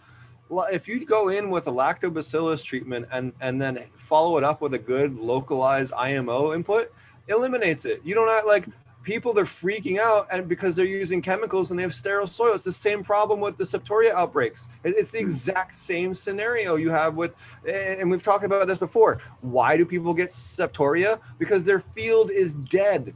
Every single time when I see a massive septoria outbreak, it's a first-year hemp farmer that just converted his cornfield, wheat field, soybean field, XYZ, Monsanto input, fucking whatever here, at large-scale agricultural farm that was recently purchased, or they decided to take a plot of the land and redo it for hemp. And then, they're wondering why this dead field that has no microbiology in it and these plants have no immune response and then immediately get infected by anything that breathes on them. Well, of course, this plant has no references in its root system to make any type of secondary metabolites. There's no fungi for it to expose to make those. There's no bacteria exposed to it to protect itself against that. So you basically take, it's like the equivalent to taking a kid, putting him in a bubble. Yeah, a bubble boy, and then throwing him out in the wilderness. At 21 years old and dropping him into Times Square and being like, good luck, kid, go lick everything. Yeah. And then expecting him not to get deathly ill the next day, right? Of course that's going to happen, right? It's the same kind of problem that we have with people putting in hemp into dead fields. And it's the number one thing. I think that you're going to see the same, I'm predicting it now. You're going to see the exact same thing happen this year because we've had a ridiculously wet spring. Since March, it's basically rained every 2 to 3 days here.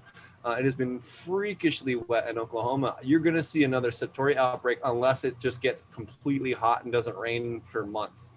Short of that happening, you're going to see a huge septoria outbreak again, just like 2019 in Oklahoma. But if you think about it, though, it all goes back to the soil and whatever's in the root system, be it aquaponics with the dual root system and outdoors and living soil. If you have a proper microbiological diversity, you're going to actually have all those different microbes that are feeding and competing for the resources that would otherwise be utilized by pathogens to then colonize and populate that area and then infect the plant. So if you can increase your biodiversity and then,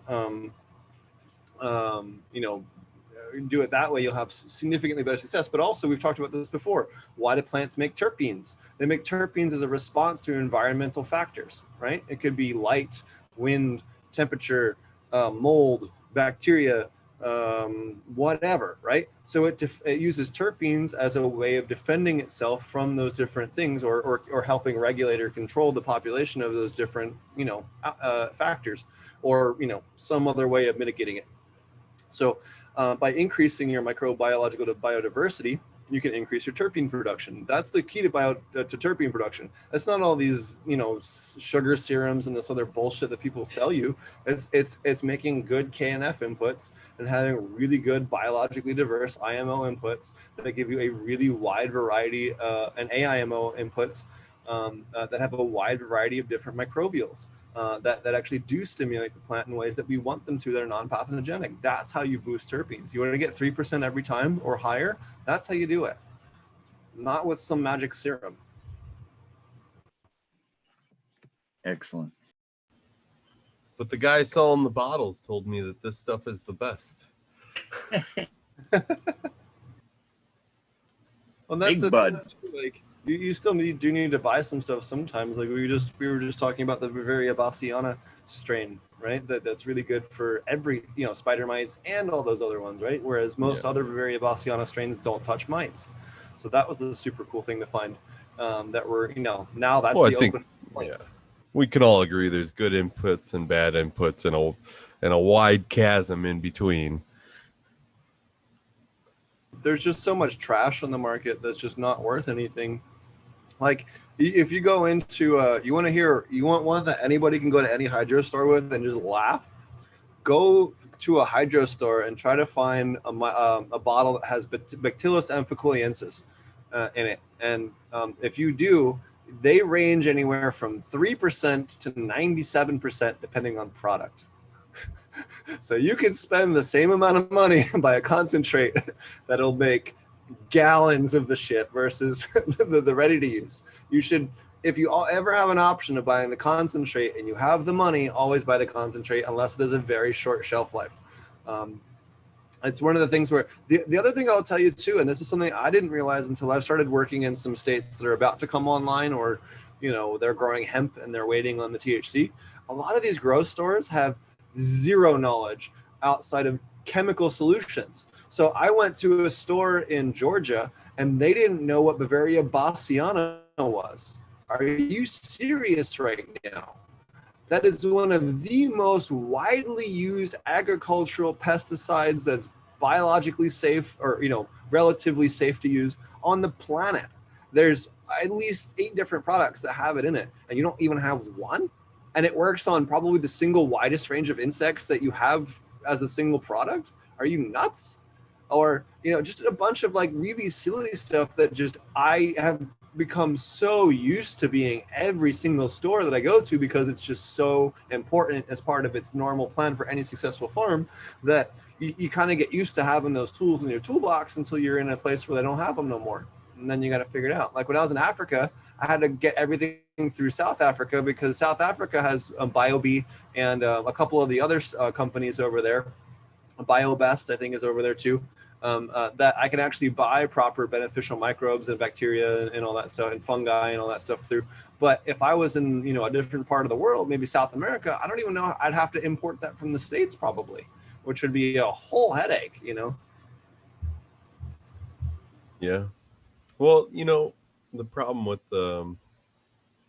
probably a lot of the stores that you're coming across is the people had the funding, but and an idea of you know, how to expand their wealth without really the knowledge or the passion that someone like you has. You know, it's just it's a mishmash of skill sets. So somebody in chat said hydro stores are a joke. I wouldn't say necessarily that they're a joke. I mean, at the end of the day, we all got started. Yeah, there's a lot of potential there, at least. In like some bag of cow shit. Like if we all told everybody about our first grow, at least the ones, especially before we had like social media and all that, people would laugh, dude. Like I didn't even get a chance to smoke my first harvest. It got stolen by the neighbors. I don't even know which one. Right? It wasn't until my second time growing and getting the plants to finish that I actually got to smoke any, right? Like, so like, like there's a lot of stuff like that. And it's one of the things where I do want to, I've had this idea for a recorded podcast, and I've recorded 2 episodes that I need to edit up.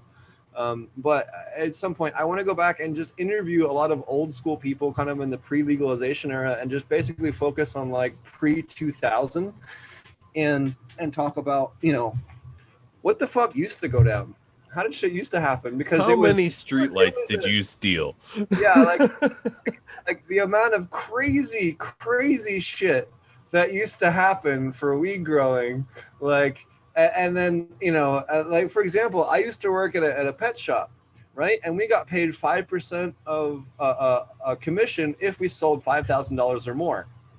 Well, once you realize that you got a bunch of grow equipment there, you got 1,000-watt lights and 600-watt lights and 400-watt lights and inline fans and everything else, and you start learning like, and the high salt tolerant hydro pumps and everything else, and the you know, all these different things, you very quickly learn how to put the grow room together in an aquarium store. And when please sit in the parking lot of a hydro store.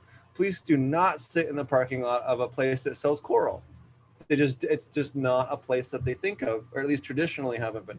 So It's always been kind of this like weird, safe place for people to go buy hardware that was not suspicious. And you know, half the time the people at the pet store are also growing. I know that, well, I should be careful how much I say about that side of it, but it's funny that you mentioned this, because the first place I ever worked at, it's closed now, so I could talk freely on this one, had a whole grow room directly underneath of it. Oh, nice. So and that was on the East Coast, you know. Right. It's funny you mentioned the coral though, because we just had a new guy start at work, and he's a fucking coral grower, and I'm like, and he's telling me about how he's got his system set up, and I was like, okay, what else you growing? What else you using that water for? You know? And he's like, oh no, man, I can't. It's saltwater coral. I was like, okay. I used to, when I was living in Colorado, when I was bouncing around, I was temporarily living between places. My buddy was going through a divorce, and I went in and moved in with him temporarily when I was living out there, and it was because he needed the money for the rental or the mortgage. And we had the police show up one day because we always have this bright glow coming from the whole bottom half of the house. Well, he used to work for doing aquarium maintenance. He had his own aquarium maintenance company. So he had all of the coral and fish and all that. He'd get in orders once every week or two and then use them as his stock tanks for all of his customers doing aquarium maintenance. So the police wanted to know what the hell the power bill was about and basically forced their way in, you know, with a warrant and searched the house and found the whole grow room, which was not a grow room. It was just a bunch of reef tanks and fish tanks and everything else. And yeah, we had our personal amount of weed, but we also had med cards and in illegal states. So it was like, whatever. Like, you guys done? Get the fuck out. Like, yeah, you like our coral? You know, get the fuck out. one of the neighbors just saw the lights and called the cops on us and said we had a large scale illegal grow. And, you know, there wasn't even a single live weed plant in the whole house. You know, just funny. But we also had, when I was at the working at Aquaponic source, we actually had an old couple get, you know, SWAT teamed and gun pointed and, you know, thrown into the back of a van and all that shit. They ended up they're growing tomatoes and peppers in their basement, and the grow lights set off the local police department because the legality of the state that they live in, and you know, in came the raiders. So. And they ended up, you know, suing the living shit out of the local police department over that. But we had to, like, you know, not testify, but like submit evidence to the court that we had sold the system and that they were completely legit, and, you know, that we had absolutely zero evidence of any wrongdoing like on submit their an part. affidavit, like a sworn statement saying, just a sworn statement saying here's the interactions with them. This is what they told Steve swear that I sold them this for, you know, growing plant, you know, like non-illegal plant. Well, I'm probably not the best person for that one, but like, sure you didn't. Okay, pal. Yeah. Anyway, on that note, I actually didn't. We had the highest bid on a house yesterday and got denied the house sale because I'm not a Trump supporter. So that was fun. So that was my latest dreadlock discrimination story. Yeah, well, there's a lot of fishy stuff going on right now with the housing market. There's like that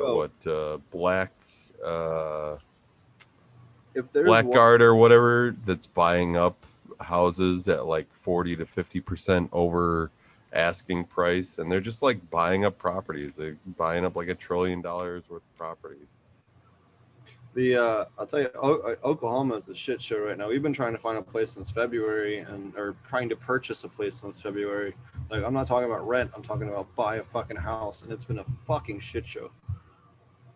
So yeah, man, it's I think there's a big inflation event coming for sure. Obviously, the bubble's about to pop, and it's going to happen because look at it this way: once they evict everybody, there's going to be a housing glut, so they have way too much inventory.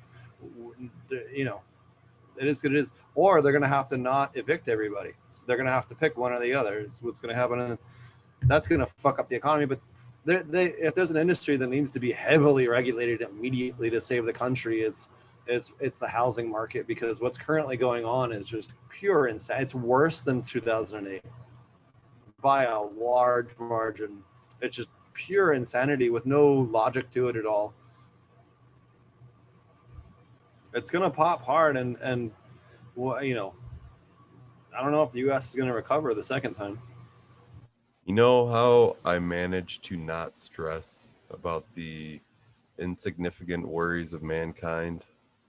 I just think about the impending doom that's coming in like 2024, 2025 with the magnetic solar cycle switching and all the solar storms potentially hitting the earth and just knocking out all the infrastructure that's facing the sun. Say goodbye to your Bitcoin, your fucking bank account, you know, your car doesn't start anymore. Things that'll save value: bullets and seeds. Everything else is useless. Yep. That's why for years ago I made my my drunk buying habit. When I get drunk and want to buy shit online, I buy seeds.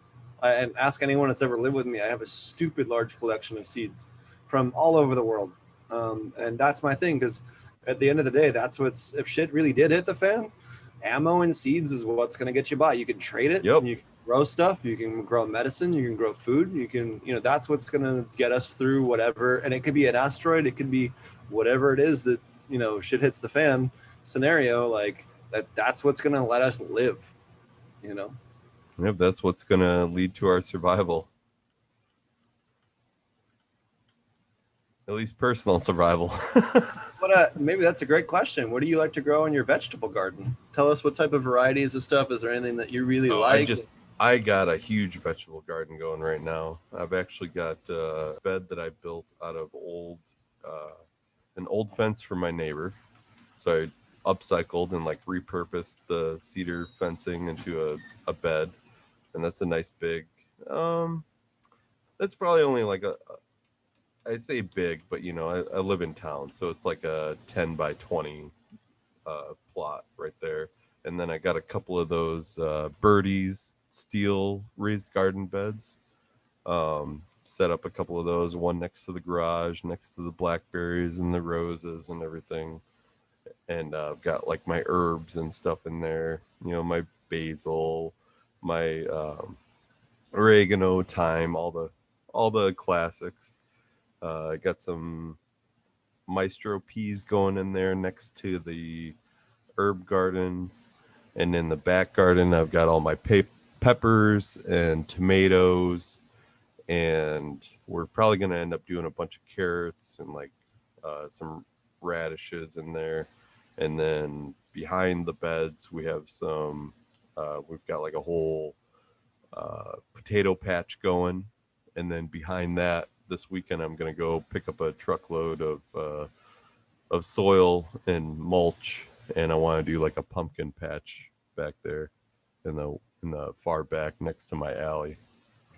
That's awesome, man. If you need some giant pumpkin seeds, you still got you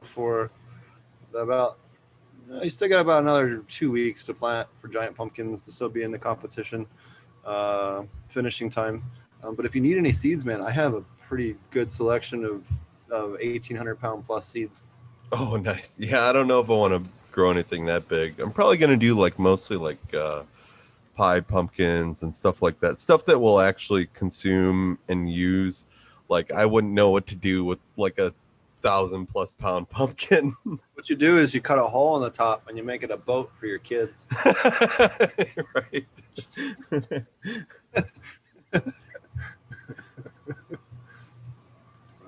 Mr. Green Jeans had to take off, but feel free to email him at mrgreenjeansgarden.gmail if you guys are interested in some seeds. He actually does a lot of my back crossing, so when I get some cool stuff, I send it to him. He does some pheno hunting for me because he has more room and time than I do usually with all my travels, and then sends me the best stuff. He usually pheno hunts a couple of 3 to 5 good males and a couple of females, and then sends me the best of the best. So very much appreciative of him and all the work he does. And if you're in a tough spot or a veteran or something, he's a real big fan of helping out the vets and stuff like that. So feel free to reach out to him. He's a really good guy and just a super nice guy, man. Like every time I go to LA, me and him and one of our other friends hang out, and the two of them always end up having a jam session, playing guitars and shit. And he's just a cool dude. He's been around a long time. He's helped make Cherry Bomb and White Wizard and a bunch of other famous California stuff. So, and he also has preserved a lot of the old stuff too. He has a strain called Wayback Jack, which is just a back cross of some old that Jack Herrera cut that he was talking about, which is just basically just a refresh on the genetics. So super cool on that as well. And just a cool guy. So what about you? What are you working on, I guess, in the next little bit? I know you got some different stuff going on, or maybe you don't want to talk about it, which is fine too. But one thing I'd really like to do is I would like to make a feminized lemon G. And I would like to, I'm not sure which way I want to go yet. I messed with it with some reversal stuff, not with a whole great deal of success, but I haven't really spent the time to drill down on it and master the the techniques and what each cultivar likes to be reversed, which ones I have that can be reversed, and which ones are just not worth it maybe. But I would really like to add some more dense structure to the lemon G that I have, and I would like to use that slurricane cut because it has super dense buds. It's almost like like you grew it with Paclo or something. Like you drop the nug on the table and you hear it. It's like a clunk. So I'd like to combine the two if I can, and preferably in a feminized, because it would have to be feminized because they're both female cuts that I have. But either that or breed like an F2 or something, and then do a back cross. Or there's ways, but I would just like to go with the feminized route, see what I come up with.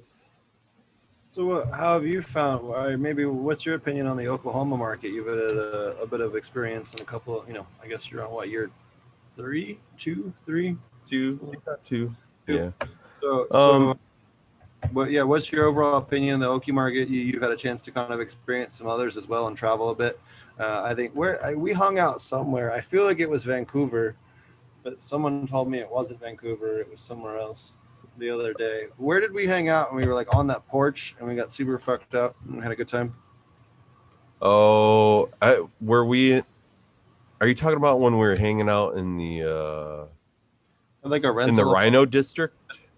Maybe that's what it was. I think we were hanging out in the Rhino district, and we went and we walked to the apartment, to the Colorado the market, the Denver market, and we got those pizzas and everything, and they had that clam bar there and all the bakery and everything. Hell yeah. Yeah, I love Colorado, man. Anybody who hasn't a chance to get out there, definitely check it out. Definitely probably one of the better weed scenes for sure, and also really nice because you could go smoke in nature, man. If you want to like be able to go and buy a joint and then like not see a human the whole rest of the day, that's the place to do it. I don't know of any other state. I'm sure there's other states you can do it, but certainly the easiest state where you can like go from dispensary to no humans immediately. Yeah. Well, I don't know, man. There's some pretty remote places in Oklahoma. Like, true. I'll give you that. There's some places the only human you're gonna see is for like 60 miles is at the dispensary. It's also true. And it does, it's funny to me. I'm looking at possibly temporarily working at a place where they have hurricanes here soon, and during hurricane season, which is not particularly my favorite thing to think about, but riding on a hurricane might be one of the few natural disasters I've experienced. Hurricanes, wildfires, floods, like ice storms, snowstorms, blizzards. I think that and a volcano, are the two I got left on my checklist. Well, what kind of SOP are you going to come up with for hurricanes? So this is what we did for Puerto Rico. I was working with Eco Cultivos in Puerto Rico, and what we did was we built a whole wall around the greenhouse facility of shipping containers. And that was where we did our processing, our drying. The workers would work in the AC to get out of the sun and all that stuff. And then in the center of the box was the greenhouses, right? So you grow the plants in there and then you process them on the rim, right? And you have the nursery in there and the clone room and all that stuff. And then when the hurricanes come, we would take the pots off out of the greenhouse and put them into the shipping containers, kind of as temporary place to put them, and then deskin the greenhouses and let the winds blow through. The problem we had was Maria ripped the shipping containers off the 4-inch bolts and rolled them through the greenhouse. So the greenhouse frame was wrapped around the shipping container like thread around a piece of like a stick. So that didn't work.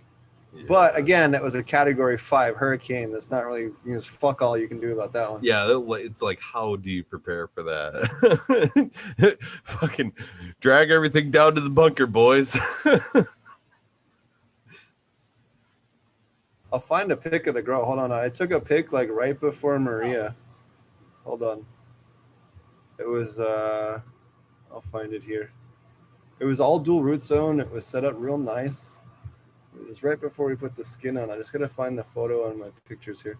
But it was a super cool facility. Like a lot of thought went into it, and trying to make it work where it was, but it just got annihilated.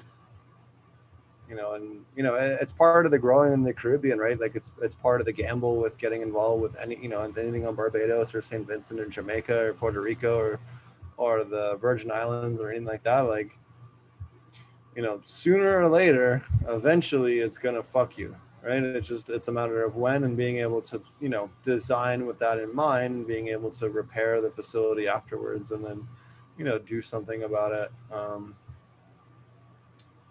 I can't find this photo. I'll find it eventually here. Give me a minute.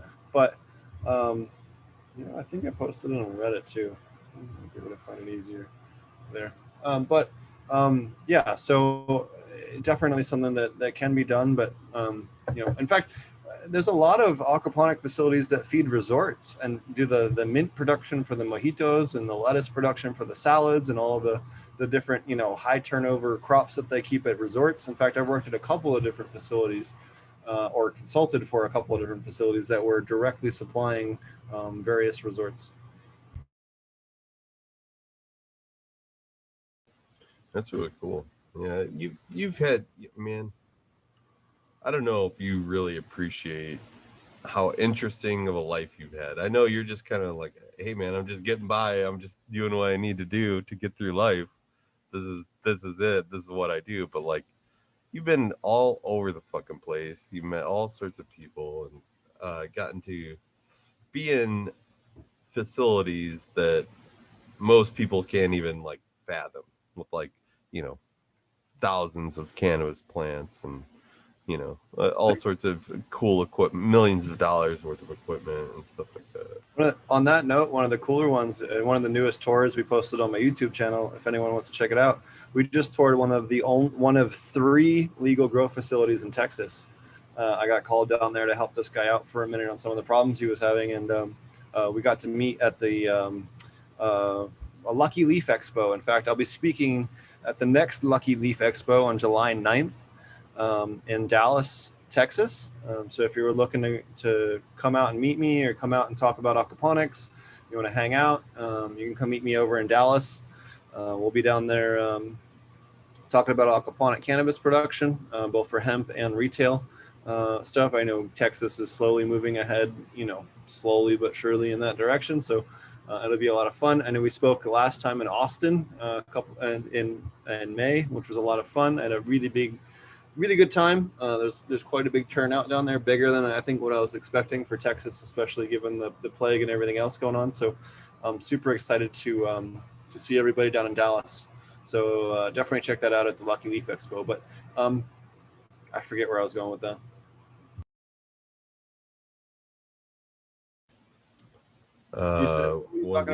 You were talking about seeing one of the only legal grows in Texas. Oh yeah, just the I guess I am lucky in that regard that I do get to see a lot. I got a chance to see Embark's facility before they opened to the public. Yeah, you're complaining about being discriminated about those dreadlocks, but they open a lot of doors for you. They definitely open more doors than they close, and the doors they close are from assholes anyway. But what advice do you have, I guess, maybe for people that are looking to get into the Okie market or have heard about it or thinking about coming out here? You're definitely someone that caught it a little bit about halfway through the growth of it. So I'd love to hear your thoughts on that. I mean, it's a great place to be. It's Oklahoma though, so it's not one of the more wealthy states in the nation. So there's that. There's a lot of desolate areas. So there's that. It's not all roses. It's definitely an adjustment to probably wherever you might be living at, especially if you're living in like a populated area in Colorado or something like that, and you're looking to just break into a new market that's not so saturated. Well, Oklahoma's definitely not saturated yet, but it's It's just there's not a whole lot of people there, period. There's a lot of retailer like dispensaries, but there's like not enough good grower. I would say 10 to 15% of the market here is actually would fly on most of the West Coast. So like it's not Yeah. up to the same quality yet.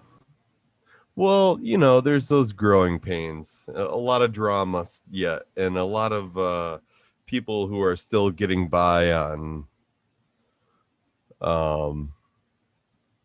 what they claimed to have accomplished, or what they said they did in another state, like getting in the door based off of supposed experience, and then really not living up to their own hype. I see a lot of that. A lot of lead grower changeover, and it's not always because the guy running it is an asshole. Like those guys that you got me in contact with, they were having a lot of problems, and I won't name names or anything, but they were having a lot of problems with one of the grows that they had under them and who was managing it. It was just a lot of drama for them. And that guy, I had a long conversation with him. It was pretty funny. Apparently the guy who fucked up their grow basically moved down the street and opened up a competing grow. I was like, oh, okay, so he's a couple doors down now. Oh, well, yeah, he'll go fuck that up over there too. But the number one thing I see though going to these is owners that don't want to like spend a little bit of money now to fix a problem long term, right? They'll fuck around for 3 or 4 runs fighting something or trying to address something rather than spending an extra 15 to 20% on the first time and just doing it right and being done with it. Like that's the number one thing that's like incredibly frustrating is trying to a lot of half-assery. like people not understanding that they need to like purchase SOPs. Like that's a separate thing. Like people not understanding that like these things took years of refining and work and experience and know-how and the death of lots of other people's plants before I was involved to actually achieve them, and that they're not just something you can give out willy-nilly. It's something else that I often, I'll give people a consulting price and then a price for their SOPs, and they're like, well, why is it separate? And it's like, because it took a lot of time to formulate. There's a lot of man hours that went into this. Yeah, like it's not.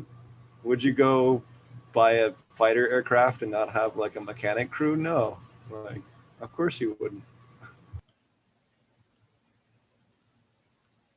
It's just goofy. I don't understand.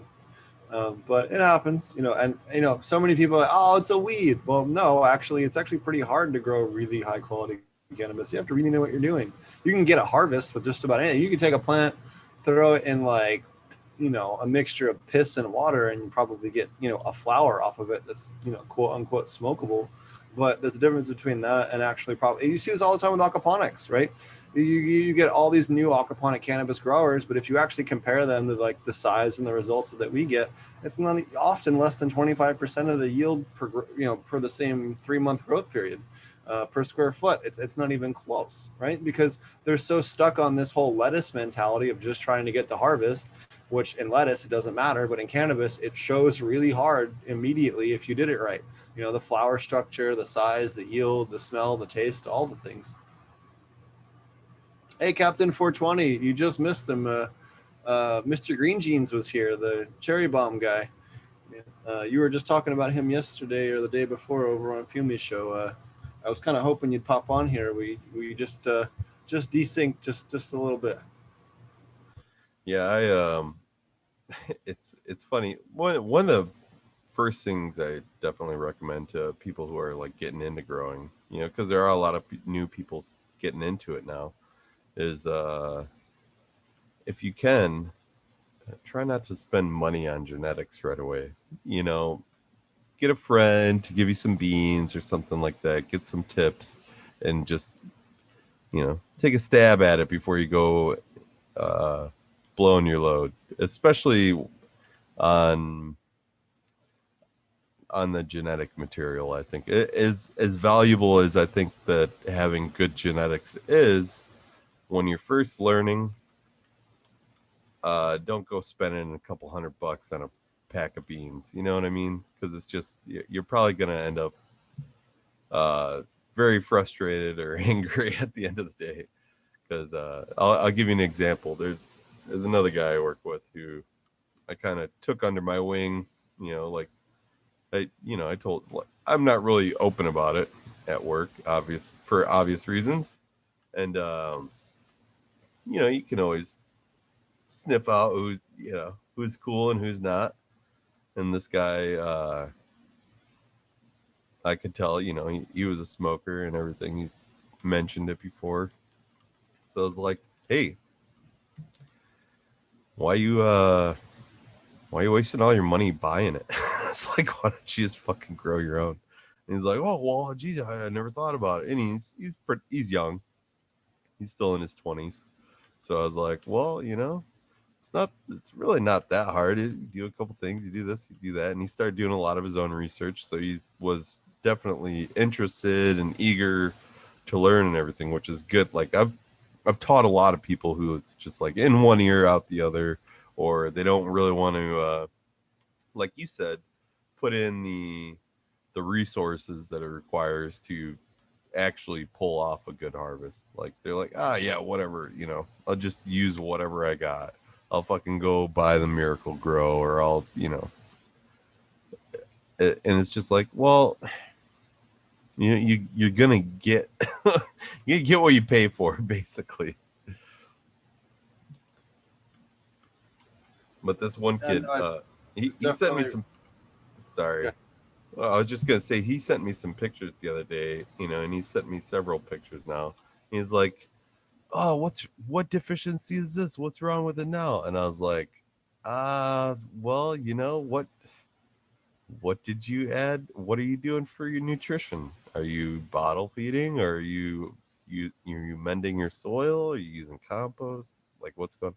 He's like, oh, I just used worm castings. I was like, yeah, you might want to check the NPK value of those worm castings, or the source of them, because a lot of bulk castings you might buy are just, the worms have just been fed like shredded newspaper or garbage or whatever. It's not like quality inputs. It's not like making your own castings at home, from your kitchen scraps. So he's like, oh yeah, well, that's probably it then. I don't have any nutrient. I don't have one deficiency. I've got them all. Oh yeah. And then I was like, aren't you glad now that I gave you some seeds and I told you not to buy some right away? He's like, yeah. No, it's definitely like, if you're just starting to grow, go get a bread and butter strain off of one of your friends that's going to definitely perform well and not act out on you and not harm on you and not cause you a bunch of headache, and go that route. Because if you don't, you're going to end up, you don't even know if like there's just some issue with the genetics that you have that's causing you to think that you're doing something wrong, and you're not doing anything wrong at all. In fact, I've seen that before with newer growers. Other times you can get something that's awesome, but you absolutely can have these extra barriers that just don't quite make sense, or just aren't needed for newer growers. Yeah, and that's kind of like a completely unknown when you're just buying a seed pack off a website based off of the name. Because that's what a lot of new growers end up doing.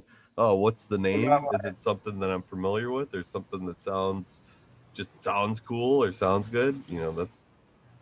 I got my triple male cat packs for the people that remember that joke. I missed that one, but I'm sure there's a good story behind it. Capulator was going off about some 3 male couple baby thing, so we were joking that we were going to sell triple male seed packs and call them Capulator packs. Nice. I just don't understand why people want to hate on other people. It's just fucking stupid, at least for who they're dating or loving or whatever. Yeah, who gives a shit? Seriously. As long as no animals or children are being hurt, I don't care what people do. Right? Especially children animals. But yeah, so I guess, is there anything else you wanted to cover before we wrap things up? There's always something, but nothing that I can recall off the top of my head right now. It's We could sit here and talk for freaking hours and hours, dude. I could pick your brain about all kinds of things, and probably a lot of Do you have things that any we wouldn't even want to, put on a stream. Did you have any other questions you want to ask before we wrapped up? No, I think that's good, man. I just hope you keep in touch more, and I know I need to. That's on me too. It's all good, man. Am I lagging or is you lagging? I'm not I don't sure. know. It might be you. You were lagging a little bit earlier. Yeah, my internet out here is not always the best, especially close to midnight. So, all right. Well, I will let you go. I want to tell everybody how to find you and how they can find out more if they want to follow you. I usually try to make sure that people don't find me, but I got a couple social media That's fine, accounts too. here and there that I barely check. I'm on Instagram. Geez, you know what? That's probably a bad recommendation because I got a new phone and I haven't even installed it yet. And it's probably going to be like pulling teeth to get me to install it again. I've like sworn off social media in general, man, and I'm just so much better off mentally, and I'm not wasting time bickering with other people online about shit that doesn't really matter.